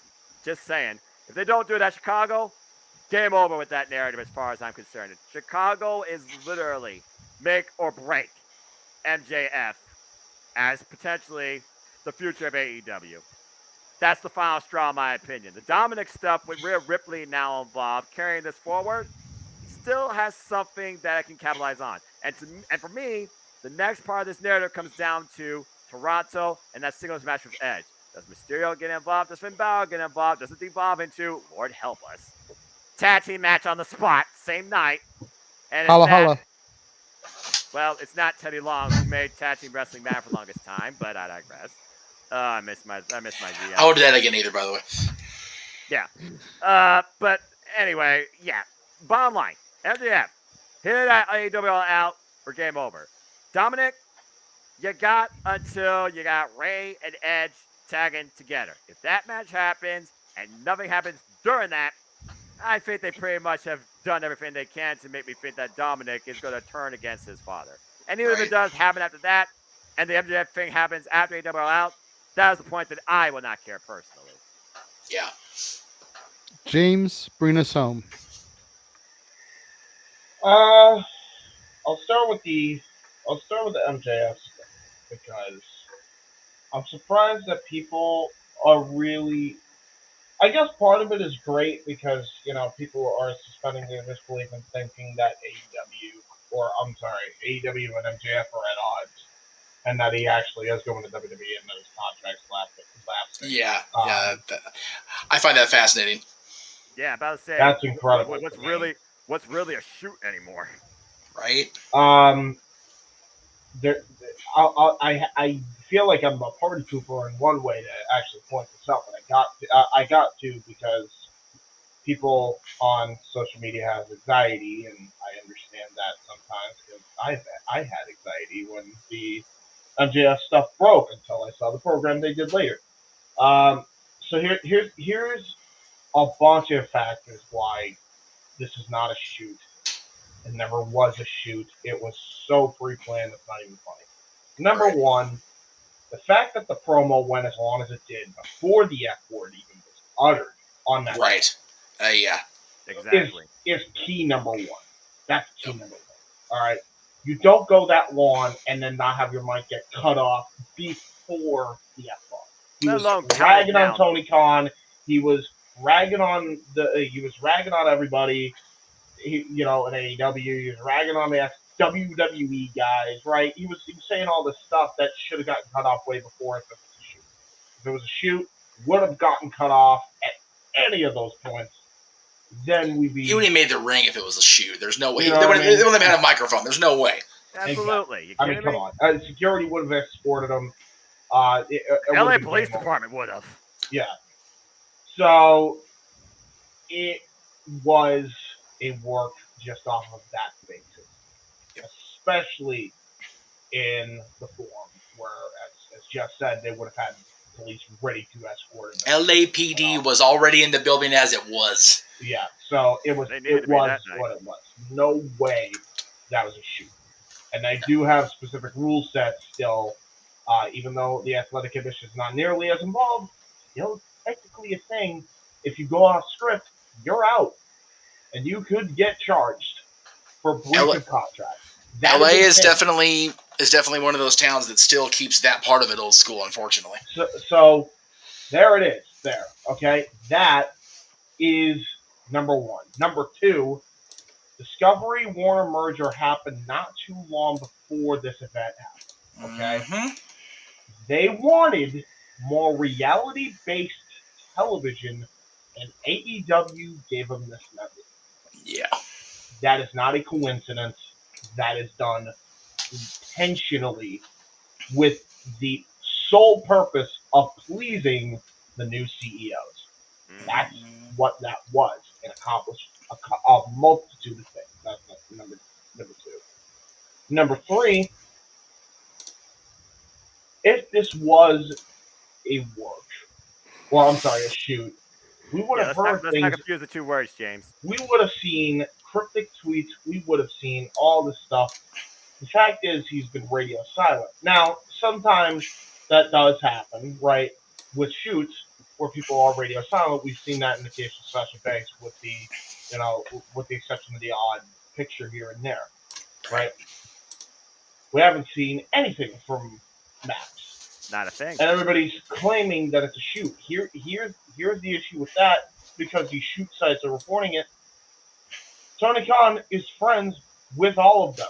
He's the only one in this entire game that has allowed them access to the backstage and ask questions after everything is all said and done. Yep. Meltzer, Shamasap, God knows who else from Ringside News. Right. Hell, even Aaron Rift. Everybody is in the pocket of Tony Khan in that regard. Because if you have a pass, chances are, now I'm not saying Aaron has a pass. He's Thank you. Gonna but say. if Aaron did, he would be in the know of this. Just like Sean Ross Sapp's in the know. If AEW ever does a pay-per-view in Detroit, I guarantee you Aaron Rift's getting a pass backstage. I guarantee. I can guarantee you more that he won't. Maybe not. Probably not. Yeah. There's no maybe about it. He's not going to go. But okay, go ahead. Anyway, guys, go ahead. But here's the thing. All right. That's the coup there. Everybody thinks this is real because Tony has them in the pot. If this really does turn out to be real, then Tony Khan looks like the biggest mark for letting MJF speak as long as he did. Okay? But I doubt that. I highly doubt that. There was so much that happened that it's impossible for that to happen. Now, the key here is the end game was always going to be Chicago for MJF to come back. There was no ifs, ands, or buts about it. It was the only place that made sense. It was legitimately the only place. You couldn't rush that, even with everything going on with Vince. No, you couldn't have rushed that. That's the place it needed to happen. That's the only place you can pull the trigger in. You always talk about it, JJ, long-term storytelling. That's the storytelling. The whole idea of MJF's shoot promo is in stone now. 2 ex-WWE guys are going to fight for the AEW World Championship. Undisputed. Yep. It's right there. I'm telling you. That's the only place you can do it now, especially with all the keys lined up for MJF. And the fact they're going to be in the New York area for multiple shows, including Arthur Ashe Stadium. After that, yes, exactly. Literally this fall. Now, keep this in mind as well. That we always knew was probably the end game. That was the rough estimate. There was nothing after that point. Dominic, there was no point to begin with. Dominic, this whole idea that with Vince in charge especially, there was no point. We just started with the Triple H era, and now we're seeing all these things out of nowhere happening with Judgment Day being featured, along with Edge and the Mysterios. I don't know what the end point is because there was no point to begin with, and Triple H is probably still figuring out as he's going to go.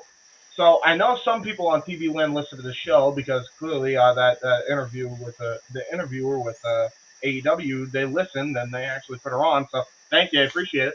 So I'm hoping somebody hears this because this is the route they should go. I don't know if this is the route they will go, but this is the route they should go. Dominic and Edge should have had this whole thing been a ruse and destroy Mysterio by the time the match happened. That is the route they should go. That's the only route that makes sense. Number one, Edge never should have been separated from the freaking Judgment Day. It was his thing. It was his creation. It should stay his creation. It's my creation. So I will destroy my creation. He should be back in the Judgment Day, just off that fact alone. And by consequence, Dominic should join the Judgment Day along with the rest. And the reason, this whole idea that, Dominic's too green, sometimes people learn on the job. They learn with experience. You're not going to get the guy experience if you just keep, I can't trust that. Let me just not pull the trigger. Let me not just do this. Right. This is the best way you can do that. Exactly. That's the route they should go. I don't know if that's the route they will go, but both Edge and Dominic should turn on Ray. And quite frankly, Dominic should change his name to Dominic Principe because that makes sense in my head. That's fair. But that's the route we should go. Change his name to what? Principe, which means prince in Spanish. Yeah. Prince Mysterio, Rey Mysterio means king. Yeah, there you go. I like the idea of Edge still being involved behind this ruse just to bring Dominic into the Judgment Day, which he created. Even though, since we've seen this, Finn Balor's one trying to instigate this, and Rhea Ripley's just further instigated this. But again, it goes back to that special disbelief. Who truly runs Judgment Day? Is it Edge? Is it Finn Balor? Is it Rhea Ripley? If it's Finn Balor, then yeah, he's the mastermind behind this that will manipulate Dominic into the Judgment Day. If it's Edge the whole time, well, that's beyond brilliant. If it's actually Rhea Ripley, though, who we've been seeing beating the daylight out of Dominic and his father for the last few weeks, then it just tells me right there that Judgment Day is taking a whole different direction where Rhea Ripley was probably the one sneaking in from underneath, taking it out from Edge, which is a whole different narrative in itself. And maybe that's how you bring back Beth Phoenix and you build a Beth Phoenix versus Rhea Ripley program, which would be a whole nice another fantasy too, because Beth Phoenix can still go, man. That's all I got to say about that. I agree. But again, it comes down to now in Triple H's creative direction. Which way do they go and when they pull the trigger? They still tend to do it. Personally, if you don't want to see Natty and Beth up again, Beth Phoenix and Rhea Ripley would be a hell of a freaking team. I'm cool with that. Edge and Beth Just Phoenix an idea. on the Judgment Day. Good grief. If Edge runs the Judgment Day, I think that should happen anyway, regardless. I don't think you should have Beth fight Rhea until way later anyway. That's like, personally, I think you should let that simmer, as opposed to just blow your load right there. You know, Edge and Beth do Phoenix the story then. Edge and Beth Phoenix versus Finn Balor and Rhea Ripley at insert premium live event here down the line. Yeah, exactly. So those are my thoughts on it. I think people need to. You know what? I would say normally don't get in the tizzy. Keep getting in the tizzy because that means people believe in the story. I'm glad you believe in the story. But draws attention. There's no way. I don't know. It is what it is. And Ken, to be fair, there is here, JJ. How's this for long-term storytelling? Hangman Adam Page and MJF were involved in Double or Nothing 2019 before AEW existed when the title was freaking presented. Don't count that out. But right now, the biggest thing that makes sense, and I feel the last chance, is MJF show up in Chicago for CM Punk versus Jon Moxley during or after. Well, there's plenty of people for MJF to face even prior to that, and plenty of events on TV and pay-per-view for him to fight. That match you recommended between Hangman and MJF2, or that actually will be the first one-on-one I think they'll ever have. It would be the first one-on-one. That has to happen at Double or Nothing next year. That's the only place that makes sense. MJF That's the title match champion, for that Hangman pay-per-view. Page Hey, challenge. Tony Khan, book it. Exactly. Like it's one of those things where we'll wait and see what happens. Because I think a lot of people are just like jumping the gun on it, but I like that people are jumping the gun because that means the belief is still there that this is a shoot. It's good. That's kind of the intent, you know. Suspension Yeah. disbelief. I don't think it's that. See, the difference is we knew there was an end game. So whether you know it's a work or whether you think it's a shoot, you're excited either way for the possibility. Right. Nobody knew what the hell this Dominic thing was going, so nobody gave a shit. That's the bookend of that. Yeah. I'm going to disagree with Ken 100% here. David was green. I will agree with that. David's character in WCW was entertaining at a time where very few things of WCW were actually going to reignite that spark. Now, where Max was, where the Mysterios and the Judgment Day storyline can be, in my opinion, having been fans of during both eras and watching even the WCW product as bad as it was at this point during both eras, AEW now, I don't think they're the same. I don't think it's a fair comparison is what I'm trying to get across. I'm not saying you're wrong because he was a decent psychotic heel in WCW, but the correlation between 1999 WCW versus WWF and 2022 AEW versus WWE is not the same, despite what us old fogies want to believe. It's not. Like I've said, this is going to be my epitaph. Here lies Jeff Meacham. He was this year's old. WCW was never destined to succeed. Turner wanted no part of that shit. Okay? So it was never going to be anything more than it was. But David was handed a opportunity that was far and above beyond his credentials, and still made himself a decent year of television out of it. Almost 2 years. I argue the most over David Flair was his I Quit match with Terry Funk. The fact that he was just kind of a rebellious kid doing whatever the hell he wanted. I don't remember him having a match with Terry Funk, but okay, sure. Yeah, it was a story. Do you remember the Nitro where Scott Steiner shot on Ric Flair? Yes. That's the episode it happened on. That's why I don't remember it. Yeah, there you go. That was actually the most compelling thing that Vince Russo wrote in the entire time in WCW, period. Well, I won't. I'm not going down that rabbit hole with you on Vince Russo and WCW, but I agree. I remember the Steiner promo. I just don't remember anything else on that episode whatsoever. Right now, boom, off the top of my head at 10:11 at night. So 1989 NWA Clash. Rick and Terry Funk had an amazing I Quit match in New York. That was that incredible. was where the whole. It was supposed to be Flair, but Flair was too busy partying. Being Flair. Okay, yeah. I vaguely remember the team package thing before the New Blood storyline started. I remember that god awful mess. Okay, anyway, we're getting off into the weeds. God, moderator, bring us back to reality. I beg of you, please. How many times is that now? I lost count. Right. It is what it is. It is what it is, baby. It's what happens in the Jeff Meacham multiverse of media. Yeah. I'm not sure I was doing the Macho Man hands with the Death accent, but we'll go with it and see what happens. What was I doing? But I mean, you're right, James. I do enjoy long-term storytelling, but I feel like they've really missed the boat, especially with the Max thing. Yeah. Because there hasn't been more on television to keep us reminded of it. Like I said, even if they had just done the old school, like NWO style Crash promos, The following announcement has been paid for by Maxwell Jacob Friedman.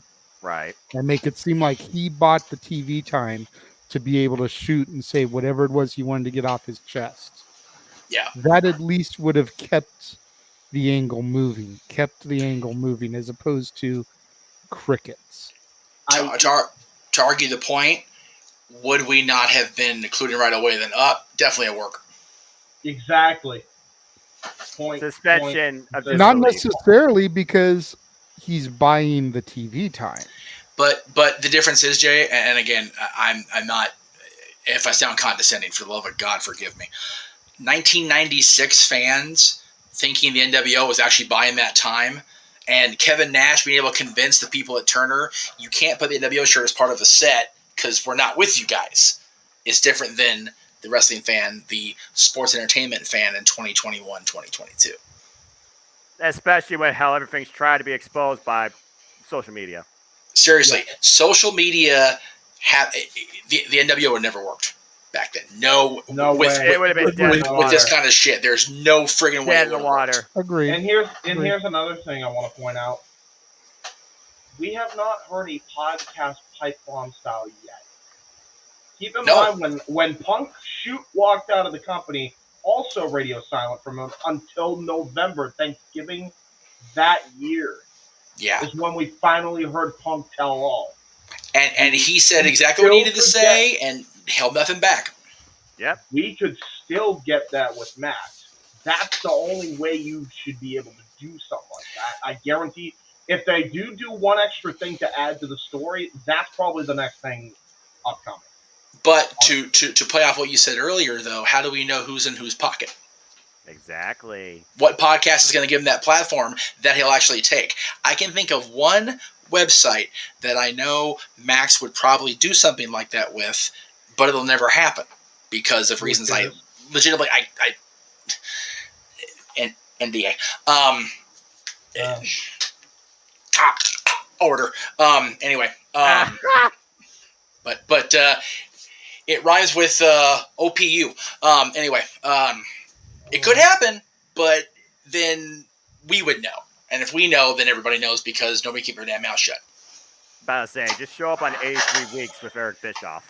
Seriously, if you show up on one of Conrad's, although hey, Conrad put off a hell of a work shoot the last month and a half with Jared. Got me hating on Jared's ass. That might be the best bet. That might be the best bet. That's the only way people actually think it's legitimate because at least I do. Aaron and Virgil are gonna get my ass for this, but people know that Conrad is not going to have people pull punches. Like, dude, say what you want. Yeah, exactly. That's honestly best. If we're going to do this, then you just brought up the best eureka thing because that should be the podcast. Yep. No other podcast. It literally should be 83 weeks. It's the only thing that makes sense. Especially because, James, you've seen the tension between Eric Bischoff's comments and Tony Khan's reaction. It makes sense, right? And we already heard with his comments on Booker T by Tony Khan that he is not afraid of people criticizing AEW. They've more than earned their right. Right. Bischoff falls in that category. And what journalist does Bischoff despise more than any of them? Yeah. Dave Meltzer. Dave Meltzer. Exactly. So why not do it that way? Just bring MJF in to 83 weeks. Bischoff and him shit on AEW on the entire podcast. Comrade's hearing everything, right? And they both come in together at All Out. That would be a big shock. Conrad and Eric, paypal.me/Jeff Meacham. There you go. Do it during the go home week where they also do the AEW Unrestricted preview podcast with Tony Khan. Seriously, boom. Yeah. Oh my God. Yeah. Because it makes sense too. Because Vince did that podcast. This was asked by Stone Cold. That makes sense. We are booking AEW TV for them, and we're not going to get a single bit of fucking credit for it. And it licks a donkey dick. Anyway, that's terrible. I don't even care. Do it this way. It would be great. Yeah. Well, Sorry, anyway. JJ, go And ahead. I don't even want to say the thought that's crossed my mind about the Dominic thing because But now you I have have a to. feeling Jeff will future endeavor me again tonight. That's Oh, all right. just do it. Fudge it. We're all sober. Do You're it, gonna do be it. Peer rehired. pressure, Do peer it. pressure. Do it, Do it. do Wait, it. wait, wait. Do it. Once Dominic turns heel and it denounced the fact that he doesn't want to be using the Mysterio name anymore, I want to use the name of my father, Dominic Guerrero. Oh no! That dude. He's Okay, all already right. got the mullet. Yes, yes. He came out rocking the Eddie outfit from the freaking ECW and the AAA shows, Los Gringos Locos. Man, like if he started calling himself Dominic Guerrero, I mean, hell, they made an action figure, a Build-A-Figure Latino Heat based Jr. off of that Yeah, storyline. yeah, same. That's So- my poppy. Orderly. He's dead. So And we at the so network are would like to you. wish JJ all his best in his new promotion in the company because that's fucking brilliant. Anyway, It is. It Rhea, freaking when she is. crashed the Mysterio celebration, had the Eddie shirt on. Yes. that's tremendous. And then the first time they finally book Rey Mysterio versus Dominic Mysterio, Dominic comes out in a lowrider. Yeah. And The hell, Can you if feel Lowrider the decked heat? out in Judgment Day look, that would be sweet. A Oh, that purple and paint job black would be Lowrider. wicked. Yes. now you know what? I even do this. I even had the lowrider be driven out, and then the music stops, and what JJ just said, the can you feel the heat, the freaking heel, that little cell phone thing, and Yes! he just saunters to the ring James like, Delane. No, it's got to be Shit. James Delane that plays in the arena, man. Oh, there you go, he there is you the Hey, Eagle Eye of the Triple day. H, are you watching? okay, so we've Too late. booked both these angles now. Yeah. PayPal.me/Jeff Meacham and PayPal.me. What the hell's your PayPal, JJ? You can just send it to Jeff. Jeff can forward it to me. Send it, that works. Jeff. He'll split it 4 ways even. Send your money to me. Friends and Jeff Me- family. Friends and Friends family. and We don't family, want to get sucked in with the fees. If you guys get right with you, can we get some of the proceeds? Absolutely, absolutely, Yeah, absolutely, yeah, absolutely. definitely. Cool. Absolutely. Yeah. We're Yes, going on the so- top, boys. So if Triple H and Tony Khan pay me, you get the money, guys. I promise. Okay. Anyway. Oh my god. We just So- booked AEW and WWE television for the next month at least. There you go. Easy. So So that is the topics easy, that we easy. had for the evening. Before we give our shout out, is there anything that anybody would like to add? Any thoughts on any of these topics that maybe came to you once we moved on that you want to get off your chest before we move to the shout out? With the championship, again, people brought up the big gold. I forgot I was wearing the big gold shirts, and that's how freaking exhausted I am right now. And it's I only would- 10:20 for us. Right? Well, I've also had a hell of a week. There you go. Just now, fully physically, not looking like a goddamn horror victim. Anyway, I honestly don't, and I think this makes it look like I'm flip flopping, but I honestly don't know what I want out of this. Like, do I want Drew to be the champion, like get both belts? Do I want what Colin said and have A-Town, go to town and just bring one belt to one show and the other belt stay with SmackDown? I don't know what I want. Do I want Noah to keep doing that dance and I'll just keep talking until he does the dance and drives himself into a spasm? That works too. It's all good. Well, you this way or mentioned the Both ways. theory thing, and I've been reading a couple of different people I'm in not. the wrestling groups Yes. Really? wondering Hell no. if Dexter Loomis could be the beginning of an extended angle. In putting the way together on Raw. We had Dexter Loomis this week. The following week, have it be Indy Hartwell. And then in a couple weeks, have Gargano and Candice. Yep. Leading into the big cash in, and all of them making sure that Theory is successful in his cash in. They made a big point out of Indy getting her very first action figure this week. Hey Fury, who is your daddy? That's it. I mean, Before Vince. Now we've booked another angle for WWE. You're welcome, Hunter. seriously, Hunter. Before Vince. Johnny Gargano. But I mean, that was the I've way. seen people discuss this. Is this the possibility of another long-term storytelling angle? That was completely broken up by the Vince regime, which, by the way, I happened to, before we came on, I was going over the no DQ post, and the Vince regime soured on Gunter. What was it, sauerkraut? Like, what the, how do you sour on that dude? How do you sour on Walter? Especially how he got himself in fucking shape for you. How much you want back? Seriously. He still thought he was overweight. Seriously, we were watching SmackDown last night here at the house. Dad and I were watching it. Let me be honest. Dad was watching SmackDown up until the main event started, and I made sure I watching our title match. But yeah, I was telling Dad about, I forget what show it was. JJ, you weren't at this one for once with me, where Walter came into PWG and was still big, big overweight Walter. Okay, so this is. Did you ever go to the shows in Reseda at Legion Hall? I went to like one or two in Reseda, but that was like way too fucking far for me. Okay, well, all right. Try to picture. So there's one more for your count. I know. I'll type in a second. Just picture, if you will, I'm at the back of the bar talking to whatever the guy's name was that used to run the place. I'm not even watching the action because I'm just talking. All I have to do is hear this. My chest caved in. I'm telling Dad this, and then of course right away we see him, lay Shinsuke to rest, and Dad's like, "God damn it, I done told you." How do you sour on a guy that we brought him up earlier? Harkens back to Hackenschmidt, the original World Heavyweight Champion, but is in 2022 wrecking Muckerfuthers. How do you sour on that guy? He's a throwback. How Way do you big. sour on a throwback when you want to be stuck in the age of... No, I'm not even going to go there. Seriously, the only way you should sour on a throwback is if you have old milk in your fridge. Like, seriously. Yeah, Exactly. Damn. Because you're it's so frustrating. caught up in the era of sports entertainment that you don't recognize the true professional wrestlers. When Yeah, fair enough. But the Russian Lion, for all accounts, as much of a grappler and as the guy from the Wrestling Museum said, is very boring. Boring as hell, but people were still enthralled by him because he was so big and he was so strong and he could, like I said, wreck Muckerfuthers.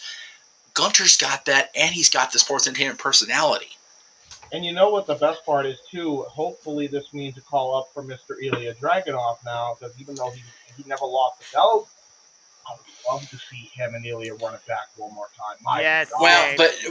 Yes, but I liked where they were going with him on UK. So at least bring him back to UK first and get whatever needs to get done there, and then has your shit, and then go to SmackDown and hook back up with Gunther. I'm okay with that too. Exactly. Or you could pair Ilya Dragunov and bring back Jamie Nightmare and have a full-on Imperium sports stable. I think that ship sailed as far as Imperium goes, James. Unfortunately, it's never going to be the same. I only say that because Eichner's now doing whatever the hell he's doing in NXT 2.0. That Giovanni Vinci, and then you've got Wolf, who's not. I don't think he's even wrestling anywhere, is he? Just I kill. don't think he is. No, it's fine. Just kill the Giovanni gimmick with fire. Fine. Right. Again, expecting all the change at once is not necessarily warranted, but again, we can all hope. Exactly. And any change is good to see. Oh, okay. And since we're talking about Gunter and JJ asked if I had anything else to bring up, I had a late party come into the conversation who hasn't watched out there with us in a while. A member of the family said he can't stand the IC title belt as it looks right now, and talking about the old classic design. It's like, look, brother, nothing's going to beat that 85 through 98 and the Cody Rhodes Resurrection era championship intercontinental belt. That's the best. Agree. This has grown on me, though. Much like the U.S. title is much better now than that thing they brought in between 2003 and 2005. Or 2004, rather. It looked like a sticker on a center plate. It looked like a toy. They went, that might work on TV for real. Both belts, honestly, I think the belt now, the U.S. title belt, is a pretty decent homage to the Barry Windham Lex Luger era U.S. belt that was just a big hunk of gold that looked like it had stuff carved into it. I think it looks great. And the Intercontinental, it's a little bit much, like they tried too hard to make an MMA belt, but it's much better for my money than the oval one, the purple one especially. I'll agree with both of those standpoints. You know how I feel about championships and their presentation when I think about how realistic the title is on the competitor and how they raise its identity, how both the champion and the championship complement each other. And currently, right now, both the titles and the people holding them, I can respect, I can believe, Seriously, I can appreciate, and I we can talked about that. stand to see. We talked about that, Noah. IC versus US should be the only Raw versus SmackDown match in Survivor Series, especially if the champions stay where they are right now. Bobby Lashley, Walter, that's the only top match I need to see at Survivor Series. Dedicate the rest to Roman Reigns defending the two titles if you don't figure out a way for Paul Heyman to do a loophole where you only got the WWE Championship. Roman Reigns is still the Universal Championship. Because that's the only way at this point you're going to get both those titles, or at least one title off the Tribal Chief, if they don't pull the trigger with Drew McIntyre at Clash of Castle. And I will tell you this, that match between Gunter and Lashley needs to be sponsored by Neosporin and freaking Cramp Cream from the Full Nelson. Yeah, no doubt. Because goddamn, they're going to kill each other. I want to see the height discrepancy with those two. Did you see Nakamura's chest last night? I mean, Walter didn't hit him all that much. No. Didn't need to. God. Oh, my Lord. JJ knows firsthand about them birthday chops, so he knows how that feels. But he's never been chopped by Walter. Didn't need to. He had some mucker feathers that would have even made Walter go again. Damn. So I had two guys that are known for chopping people, and when you flinch before they hit you, they give you 2 more for flinching. I didn't flinch. Nope, he didn't. You're a brave man. Yeah, braver than me. Satoshi Kojima machine gun chops. No, thank you. No. But to be fair, again, and I've said this a couple times when telling the story on the air, everybody was really cool with me because they knew that I wasn't in the business. I had never trained. So if I said, give me a second, I needed to catch my breath, they gave me a second. Right. So I was able to prep myself so I didn't flinch. Right. Yeah. Whereas me, birthdays, I never did the chops, and I never actually did the whole Rocky Horror initiation when you go for the first time. Never went through that. So major over here, and I'm okay to admit that on the air. It's a chop to the left pec. But I just got to say, you kind of buried that Oval IC title. That was my IC title. I understand that. I always loved that belt. I only like that particular belt, at least the blackstrap version, because of one of the prominent holders of it for so long, for so many times. So, and Chris Jericho. No idea who you're talking about. No idea, dude. The same guy who's in photos that were stolen from you. Yeah. I'm so glad you brought that up. Okay. You made a comment. I put a comment underneath, and I even sent a message. So I forget the name of the website, or the page, so forgive me. Spanish table, whatever. Give me 1 second. I will look it up real quick. But as you do that, y'all out there in TV and internet land, Spanish Announce Table Wrestling on Facebook. Thank you. If you wish to use a picture that they took a while, but they're finally here. They took a while, but they're finally here. Bot. All right. Bot. Yeah, there you go. There's bot. That's it. One. If y'all want to use my pictures, cool. I love that picture of Rob and I with Dylan. That's a great picture. It was a great day. Don't crop it enough where you don't have to give me credit. Don't be a dick. And if you are, still give me the credit anyway. Or hell, give Aaron the credit. I think he took the damn picture. So there you go. Oh yeah, that's right. Randy Orton and Jeff Hardy actually held that title too. Feel free to use my shit. Just give me or the photographer credit for it. Don't be an asshole about it. Yeah.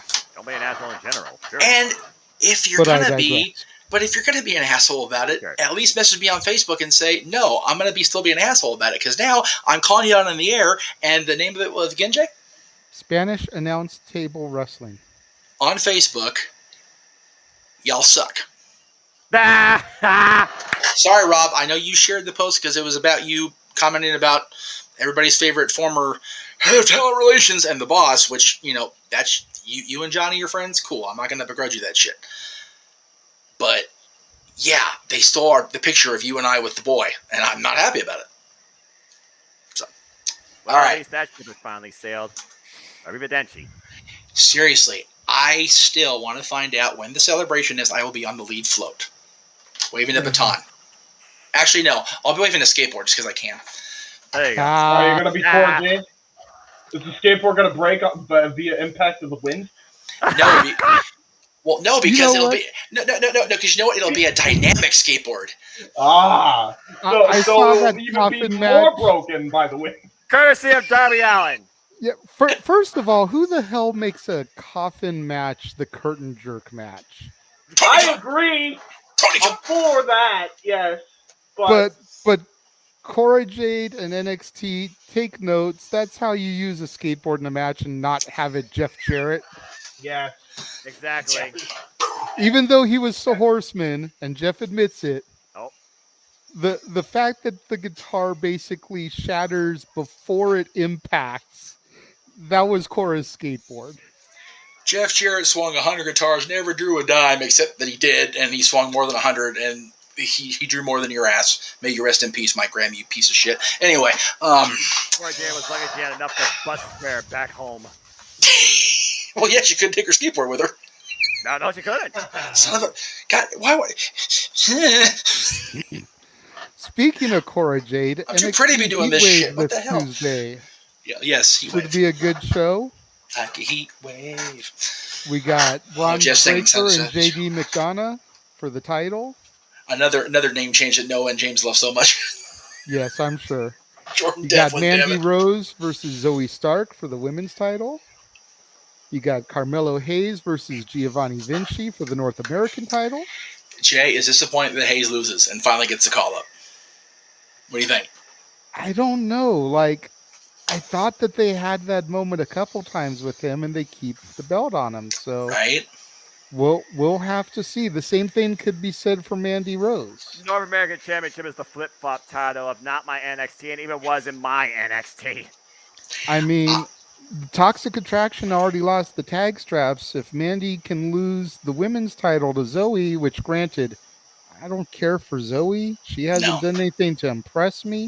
No. But if she can take the title off Mandy, there's nothing to stop them from moving to Friday nights. And that builds into Friday with Zoe's match being on SmackDown. So I do it. And then aside from that, you've got Santos Escobar versus Tony D'Angelo in a street fight.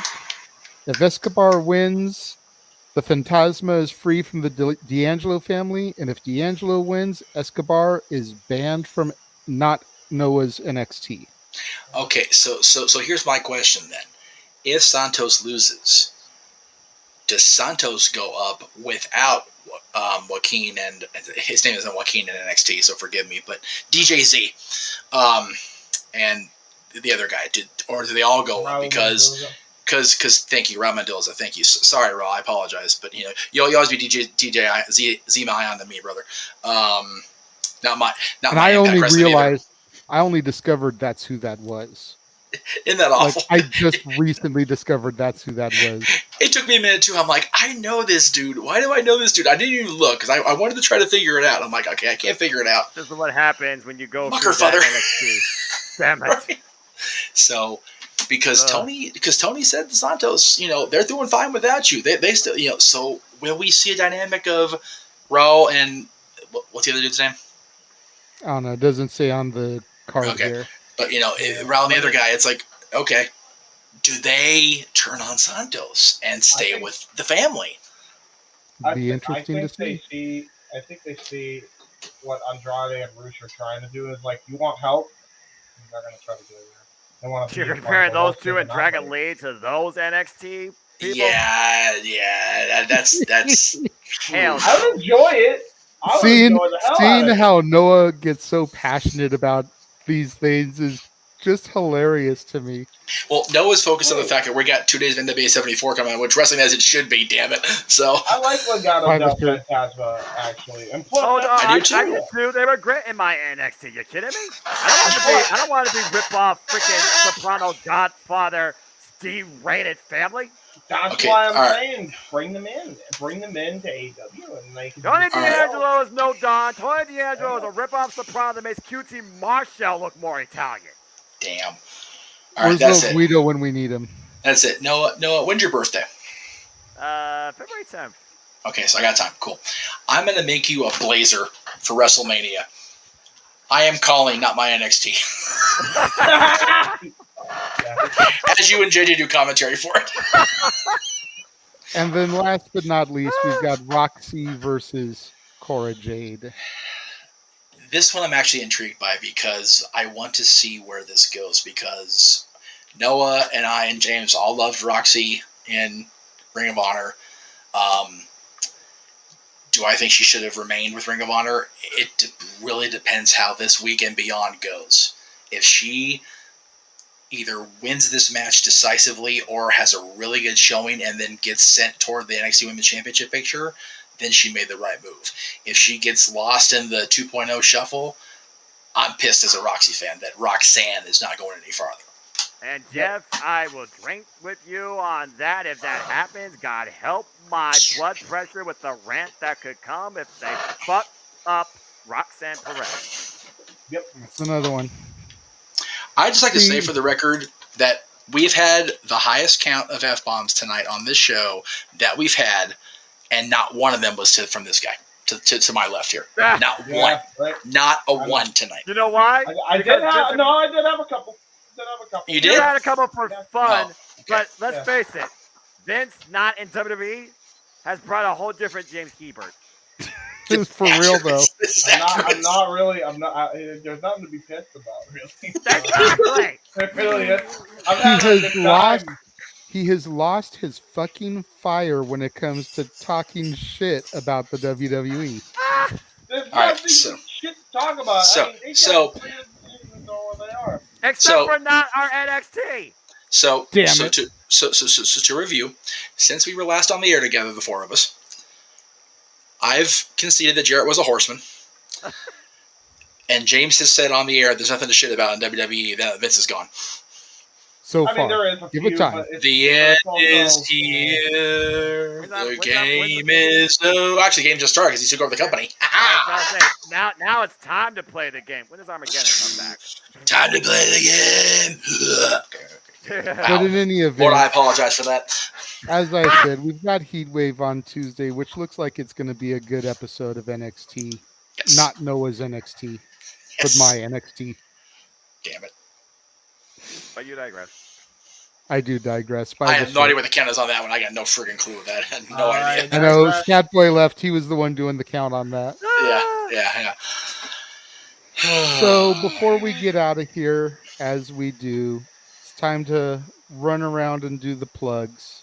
Do you want to do the shout out first? Or you want to do the plugs first? Oh yes. Let's do the shout out. Because I have two shout outs. Well, you have an extra one? I added one, and the one you're talking about that's from me, I took away at the shout out subject request, but I did put one in instead. I was gonna say we didn't have to throw up a picture of him, but we can still shout him out. Well, he's in the picture I used instead of his shout out, so we can go ahead and say it anyway. But go ahead and do your thing first. Okay. So quick shout out to the newly married couple. Yay! Whether you like them or you don't on television is irrelevant. They tied the knot about a week ago, and they look to be very happy. All So the best to them. congratulations to them from As the is- Jeff Meacham multiverse of media. As is Nikki Cross in the background. She looks more happy than either of them. Right? Yeah, to be fair, that's probably the most happy Nikki Cross has been for a long time. Accurate. This Okay. is accurate. Before the shout out that JJ does know about, I do want to. I was going to say this on the Greg Cherry show, but the Greg Cherry show end of show always gets sideways for me because I never get my shit in, pal. The Oilers organization actually lost a dear fan, the number one fan, Ben Stelter last week. He's one of those kids that just grew up having a hard time, and he didn't make it. So. And this is him with Connor McDavid, who of course is the Oilers, top guy right now. So Ben, rest in power, buddy. Play La Bamba, baby. There you go. I just wanted to get that out there before I get too wishy-washy there.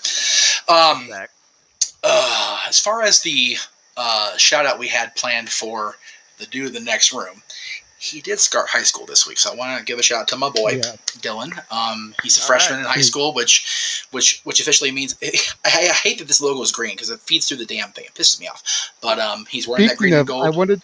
I wanted to mention that to you. I don't know if you knew this, but very, very prominent throughout a good 80% of Nope. Keke Palmer is wearing a Canyon Cowboys jersey. No shit. Yeah. They filmed the movie in Agua Dulce, which is right there on the border of right there Santa by us. Clarita. Yeah.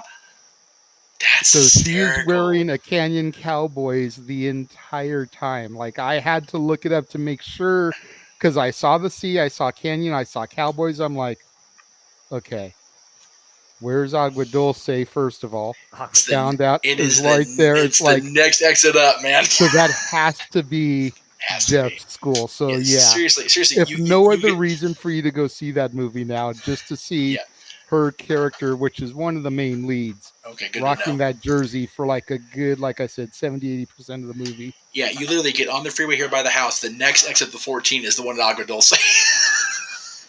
That doesn't surprise me. It's pretty much where Vasquez Rocks area is, for lack of a better, closer landmark.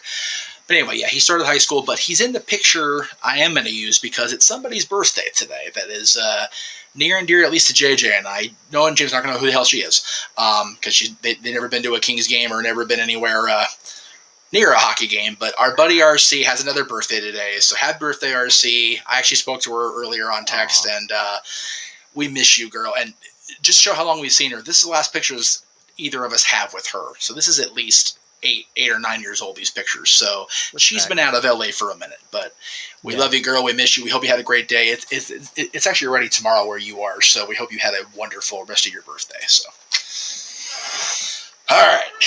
James's plugs here. Oh, yes, plug. Go for it. Well, James, you want to go or Noah? Actually, Noah. By the way, Noah, you mentioned about the podcast stuff you watch. It's because you're on all of them. That's what takes you so long to watch them because you're on half the damn ones you do anyway. For real. I don't actually watch back my stuff because I'm not one to A, look back at my own conversation, and B, if there's nothing I really need to take away from it as far as predictions go, then why watch it? I've already done the thing live. I had my fun time. Ask JJ. I enjoy rewatching my stuff because one, it helps my viewership hours go up, which I'm at like 1850 and I need to get to 4,000 to get monetized. Right. So that helps. But then I like to go back and like relive some of the stuff that Jeff and I have done on Dads. You know, some of our top 10s and whatever are just kind of cool to go back, and I like to see how it came off on camera after filming it live, you know. Jeff hates watching them with me because he comes off like such an arrogant prick half the time, and he hates to have to see himself be a royal dick. I just never like watching myself, period. Even when I was being a nice guy, I just don't like watching myself. I never have. It's been like, I can't watch my Rocky Horror stuff back. I'm like, no. Every time me and him have watched something the last couple times we've been around each other, he's like, man, I come off as such a dick. How do you even deal with me? Right. Like, I've been dealing with you for years, Meacham. Can you imagine doing a best of for open mic night? Good Lord. Oh, my God. Don't give ideas. We will come up with something come his anniversary in January. That would be if somebody wants a super chat, I will do it. Other than that, no. That's Mikey talking about his problems on the first episode's got to be up there. That was so hilarious. Along with my comment from tonight about only 2 people allowed to be jaded. Oh, man. But anyway, that pain in my ass is still hurting from that bus hitting both of us. Good Lord. I got one at the end of this. Part of my plug because there's a story. All right, brother, go for it. All right, so right now on Wrestling Fortune 44 Incorporated, Owen Finch's channel, there is a retro review rounding out our 3-part series of every SummerSlam over the last 30 years. Prior to SummerSlam 2022. So we did 1992, 2002, and 2012. JJ Williams was on this episode, so go check that out. Got to the ATube Studios in full force on Wrestling Fortune 44 Incorporated. Everything else, that's pretty much the only recent thing I have to plug, at least for right now. More should be announced probably this weekend. If I not see the weekend microphone. after. We're live, pal. We are live right now, but this is my channel. This is where you can find me. It's youtube.com. I don't know why it doesn't say here, but it's youtube.com/user/JHEBERTSIDE95, the main hub of For the Win Productions. All of our content, all of our channels, including Noah Foster, and all of our friends are in the description now. Yay! So there Hey, you that's go. me. And along with Owen Finch's I'm on review, here's what I like to call story time. Because Owen, the man who runs Wrestling 1444, has a story that he told me while we were on the air that I thought was so hilarious that I needed to read it on the air. Asked his permission, he said go for it. Oh, Lord. This is his first experience with a strip club. Oh my God. Owen Finch is a strip club, so here it is. Chicka wow wow. Experienced my first strip club. Never again. It was bad. It was the first thing he wrote. I replied, Jesus. So let me guess. Spent no money and everyone looked I assume. He said, you nailed it, and they were all bitches. Yeah, so they weren't That's nice, a bummer, apparently. man. That's a bummer. Yeah. And he said, yeah, that's strip clubs sometimes. Also, it's not like you'd ever envision or see in movies. And he said, yeah, everyone hypes them up, but that was not the case, he said. I said, they are apparently very few strip clubs that have a great customer service rep, LOL. And he said, well, I'm not going to them. I need like 8 years to recover after that. And I said, Damn. so you're CM punking it with strip clubs. And he said, sure. Jesus. That's the whole conversation. Yeah, I've not been inside a strip club. God, it's been shit. When did was after that? No, it was Lee and Jamie's bachelor party, joint bachelorette party. So that was 14 years ago. Jesus. Was it good? Was it not that great? Hey, it was a joint bachelorette party with nothing but female strippers. You tell me how good it was. Anyway, sure. Never have. Never will be. Says the guy who said he wouldn't drink on the air, and he poured himself a shot anyway. So Of Mountain Dew. Again, Sure. My sister bought this from Florida. Well, there you go. There you go. All right. Sorry, I had to read that on the air. So, are there any Impact or anything specials, Noah, this week that you're going to be on the air covering? How was Emergence last night? Emergence was wonderful. Alex Shelley was definitely worth the wait for his first ever Impact World Championship match, and whether or not he has another one, he definitely left a lasting impression with the main event showdown he had with Josh Alexander. Good. And I'm seriously looking forward to Masha Slamovic's, spoiler alert, for me, I think, smashing Jordan Grace as she has now marked her and looks to get the Knockouts Championship. I'm very happy that Vex, Deanna Purrazzo, and Chelsea Green won the Knockouts Tag Team Championship. Speedball Mike Billy is incredible. That is a machine. Yes, still the X Division champion. And at this point, I'm just waiting to see what Killer Kelly does next in the Knockouts division. So damn happy to see her back in the wrestling industry. Yeah, I'm very happy for Deanna and Chelsea. I think Chelsea being the champion in NXT is NXT. Wow, there it is. Botch number 2. Yeah, that is long overdue for Chelsea to be an Impact champion. Like, for real. That's obscene that she hasn't been champion before. Deanna not being the singles champion. Believe it or not, she was a Knockouts champion before during her Laura Van phase. When did Laurel become champion? I understand you're saying the time period. Who did she beat and who did she lose it to? I believe it was Allie. Yay, Allie. Yeah, that's right. Allie beat Laura Van Ness for the Knockouts Championship. And as far as who Laura beat for that title, was it Rosemary? That was a different era of Impact Wrestling. I think it was Rosemary. God, I must have completely checked the hell out of that company. I don't remember that at all. No, she was former Knockouts early champion. Anthem era, 6-sided ring, Josh Matthews on commentary with Jeremy Borash. That explains every reason why I checked out of the company. Okay. Yeah, I was going to say that explains everything. See, Josh Matthews, Borash on commentary, 6-sided ring, which I was never a fan of. I'm sorry, and Anthem era. Yeah, that checks the boxes. It was rough. But if the 6-sided ring, if the 6-sided ring wasn't there, then there could be no 6 sides of steel. There could be no Elix Skipper walking it to do that horrendous Hurricane Rana. He could have walked the 4-sided cage just as easily and been just as crazy and got just as drunk and had Petey Williams do that. He had just as easily. Don West selling it, though, is what really brought the moment together. If it wasn't for Don West, I think that moment would literally have been a fading memory. He couldn't help but sell it. When freaking SoCal Val draws blood on my arm from gripping out of fear for her friend's life, you can't not sell that shit. There you go. So, yeah, very Crazy looking forward to seeing muckerfucker. who's next to challenge for the X Division Championship. I'm super curious what Vex does now with the Knockouts Championships. Do it beyond Impact Wrestling. That's all I got to say. Dude, And how about the Vex, and then if they regain an NW74, the Vex versus the Hex? you literally read my mind, Jeff. I was thinking about that. And Chosen Green's already been, and Chosen and Deanna have both already been involved in NWA. It makes perfect sense. Again, synergy and long-term storytelling, which we love on this channel. So now we've booked for Impact also. You can send your payments to Jeff. Send your money to me, Jeff Meacham. Not tomorrow. Book it. Work with the NWA Women's Division. It's the best thing the NWA has going.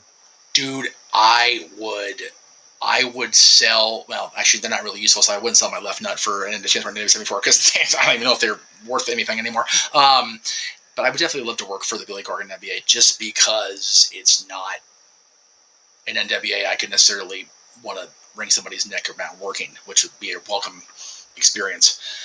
Exactly. Anyway.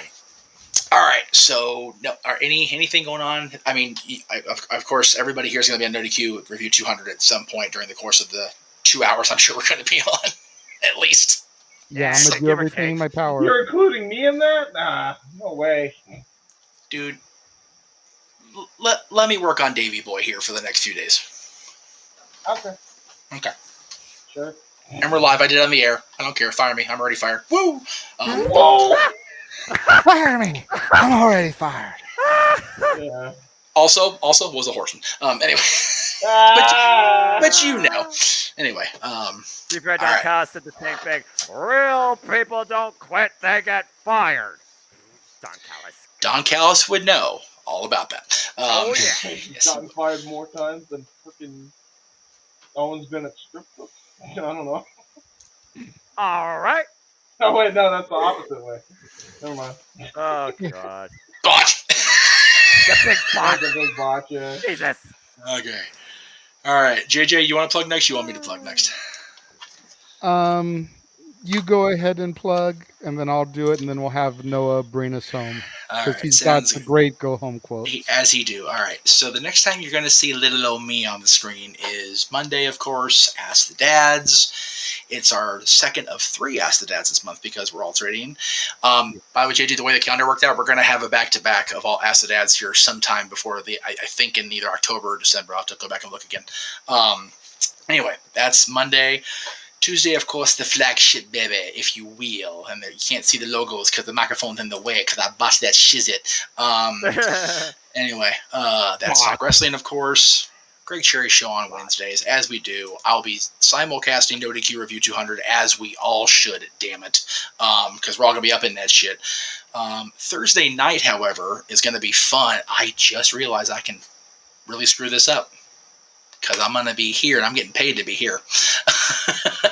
Oh, crap. I just thought about that. Okay. I need to talk to Aaron tomorrow. But anyway, Paradise Kitty Come will on be live at from the... location. I'm going to have to. I don't have a choice. Because I'm getting paid to be here. The girls are back in town. They're going to be at the Commerce Casino as part of 95.5 KLOS's summer concert series. If you're an LA person, you know about KLOS, you know about their summer concert series and how awesome it is. They are the only act that night. They're getting radio advertisements on KLOS for this. It's going to be a hell of a night. I'm going to enjoy myself thoroughly. And then right? I'm so happy for my girls. I can't even process. And they're only going to be here for that night, and they're going back out on the road again. So definitely going to see them when I can. And then we'll be back here next week for open mic night. That's it, really, it for me. That's pretty much what I got going on until Labor Day weekend, and we get the double Supercard weekend. So, oh boy, that's what I got. And NWA 74 before that. Let's not count that out. This is true. I forgot about that. Okay, so back-to-back weekends of back-to-back nights. Yes, exactly. Jeez. Here lies Jeff Meacham, September 5th. He was 39 years old. Didn't make his WrestleMania after all. Anyway. I'm not gonna have a voice. No. All right. JJ, you are right back on the air tomorrow, brother. Yes, I am. I will be back tomorrow on the Casa D18 Studios channel with the War Zone, the weekly acquisition report, where I show off some of the newest additions to my ever-growing media library. On Monday, prior to Ask the Dads, hey, it's Fat Albert. Oh, Lord. As I kick off Keenan and Kel week, it's going to be a film with Keenan Thompson as Fat Albert. Ah, here it goes. Damn Oh, right. no. Who Oh, loves no. orange soda? Kel loves orange soda. Oh, Good true? you knew Burger that had to on be part of the Wednesday. week. Both of them together. And then on Friday, we take a look at Kel alongside Ben Stiller, William H. Macy, Janine Garofalo, Paul Rubens in Mystery Men. Paul Rubens in his first major post-Pee Wee Herman role. Well, let's not discredit that movie for a minute, despite what the critics actually did. Yeah. Yeah. And then on Saturday, 1 week from today, new release Saturday, Bullet Train. The new film in theaters got Brad Pitt, Sandra Bullock, Aaron Taylor Johnson, and a slew of other people. Bad Bunny is in it. And a shit ton of good reviews.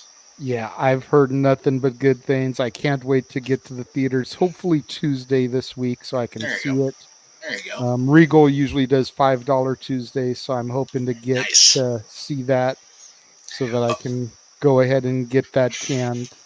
And for the old school folks in the room, tell everybody how come you were almost late to the party today. What movie were you watching for your review stuff? Oh, today, Mighty Morphin Power Rangers, the movie. Hey, down Yes. there. Hell yeah, dude. So that'll be coming up shortly on the channel. Actually, that'll be coming up on my birthday on Monday, August 22nd. And we've got that and the SummerSlam title changes Dad's episode the same day. That's going to be a great Monday. And for a little twist on that SummerSlam title changes, whereas Jeff usually goes last on the wrestling ones, I will be going last on that week since it will be my birthday show. And all super chats and donations that day go to the JJ birthday fund. So keep that in mind. Save your money, kids. I'm looking Save at your you, money, kids. Big G. I'm looking at you, Josh. I'm looking at you, Colin. Save a couple bucks to throw my way that day. And yes, he's no longer straight edge, so you can do what you will with that. JJ. And if you missed it today, go back and check out my review of Nope. As I mentioned, I need to see that shit now. Yeah, as I mentioned, very near and dear to Jeff's heart now that he knows that one of the main leads is rocking a Canyon Cowboys jersey for most of the show. Yeah, by the way, you can't see because it's a green screen, but our colors have been green and gold since we came around in 1968 when the Packers were still the team. So there you go. Good stuff. So yeah, Noah. lots of good stuff on my channel. Noah, bring us home. What have you got going on this Quickly week? before I read the studio. You know me. I keep it short, sweet, and simple. Always a pleasure, gentlemen. But folks, you want to know more about me? Know this. I am just a simple man and a lifelong fan. Surprised nobody, including James, has turned me into a Mr. Crocker Fairly Odd Parent skit whenever I do this. But anyway, James, don't get any ideas. But anyway, folks, I am just a fan of professional wrestling. Damn it! Wait, the idea's already planted in my head. Professional wrestling, damn it! Damn it, James! You freaking idiot! But I digress. Buy the shirt. Buy the shirt. The Jeff Meacham multiverse of media and beyond. Anyway, That'll be the new shirt, by the way. Marvel font. Multiverse of Madness. I'm just going to call it right there. There's your Marvel quote. Anyway, find me on Instagram, Twitter, and YouTube at Foster1916 for all things wrestling. Shout out, of course, to the ATW family on Twitter. We'll be back soon with another ATW view impromptu ahead of AEW All Out. Preview discussing that card in full, along with this last month of professional wrestling. God help us. This might be the longest podcast to date. I think we're approaching our 30th episode since we started this thing. Stay tuned for more Sibling Predicting panels on my Sibling YouTube channel. Coming up will be AEW All Out and, of course, Clash the Castle. Me and Casey will also be coming together at some point this week to bring you our simple take and our finals preview of G1 Climax 32 where they definitely went over the max with this freaking 4-block madness that might literally end up with, God help us, extra matches in one of these blocks too. But also stay tuned for me, continue bringing you all elite coverage on the Daily Slam for AEW Dynamite and AEW Rampage. I will actually be attending AEW Dynamite live on August the 24th in Cleveland, Ohio, where I will be seeing Will Ospreay and Ozzy Open taking on Death Triangle in trios action. I cannot freaking wait. Ospreay That's my live. lady's birthday. Dude, Oh. Ospreay live where he doesn't have a freaking load of alcohol in front of him. I am jealous of you on levels. Oh, don't worry. You'll see me on TV because I actually have a seat literally one side of the ramp.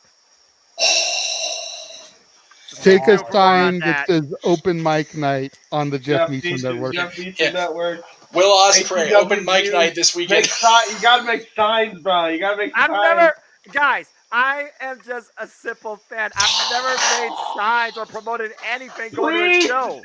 I just be me. Somebody get sick. Ohio, help this boy. Please. I'll make you the sign. I walk alone. I just do me. I'll make you the sign. Josh, make a sign for Noah. That's What the right. hell, he's gonna Help try him to out. come to my house? We want Ospreay and open mic night. We want that to be a thing because we know, well, at least the people on the cruise know. It hasn't gone back. Okay. Well, it goes on the cruise, stays on the cruise, unless it goes on YouTube. Will Ospreay and Jeff Meacham on the same stream needs to be a thing. I do agree about that, but I don't think I have the power to do that. But I like Have the power, Foster. Use the force, Noah. Look, if Will Ospreay's at one of the freaking meet and greets, I will definitely try. Hey, bot. I will definitely try and Damn mention it. your name and see what happens. But that's basically everything Jesus. that's coming up for me too. I definitely will be part of the Noti Q review episode 202 at some point. So stay tuned for more on that. But as always, let to conclude because for once, till open mic night, this is a simple professional wrestling week too. Thank God.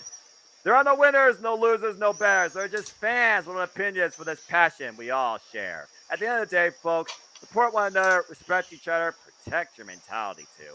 And just enjoy life and enjoy professional wrestling. It's as simple as that. There we go. There you go. That wraps things up for another edition of Open Mic Night. 3+ hours. I'm a little bit surprised. Like I knew it was 4. But No. yes. Yeah, 7 o'clock. Jesus. So, You know what? It was him talking about going to 8 o'clock beforehand that threw me off there. Jesus, 4 hours. Like I knew we were going to go long on this one, but holy hell, 4+ hours of open mic I don't night. think that's accurate at this point. Who cares? To all of you that have been here the entire time, thank you so much. Even the bots. Thank you for keeping Jeff on his toes and dropping in. We appreciate dance, all puppet, dance. Oh, Lord. We appreciate all the love and support that we get across the Jeff Meacham multiverse of media. That's the next shirt.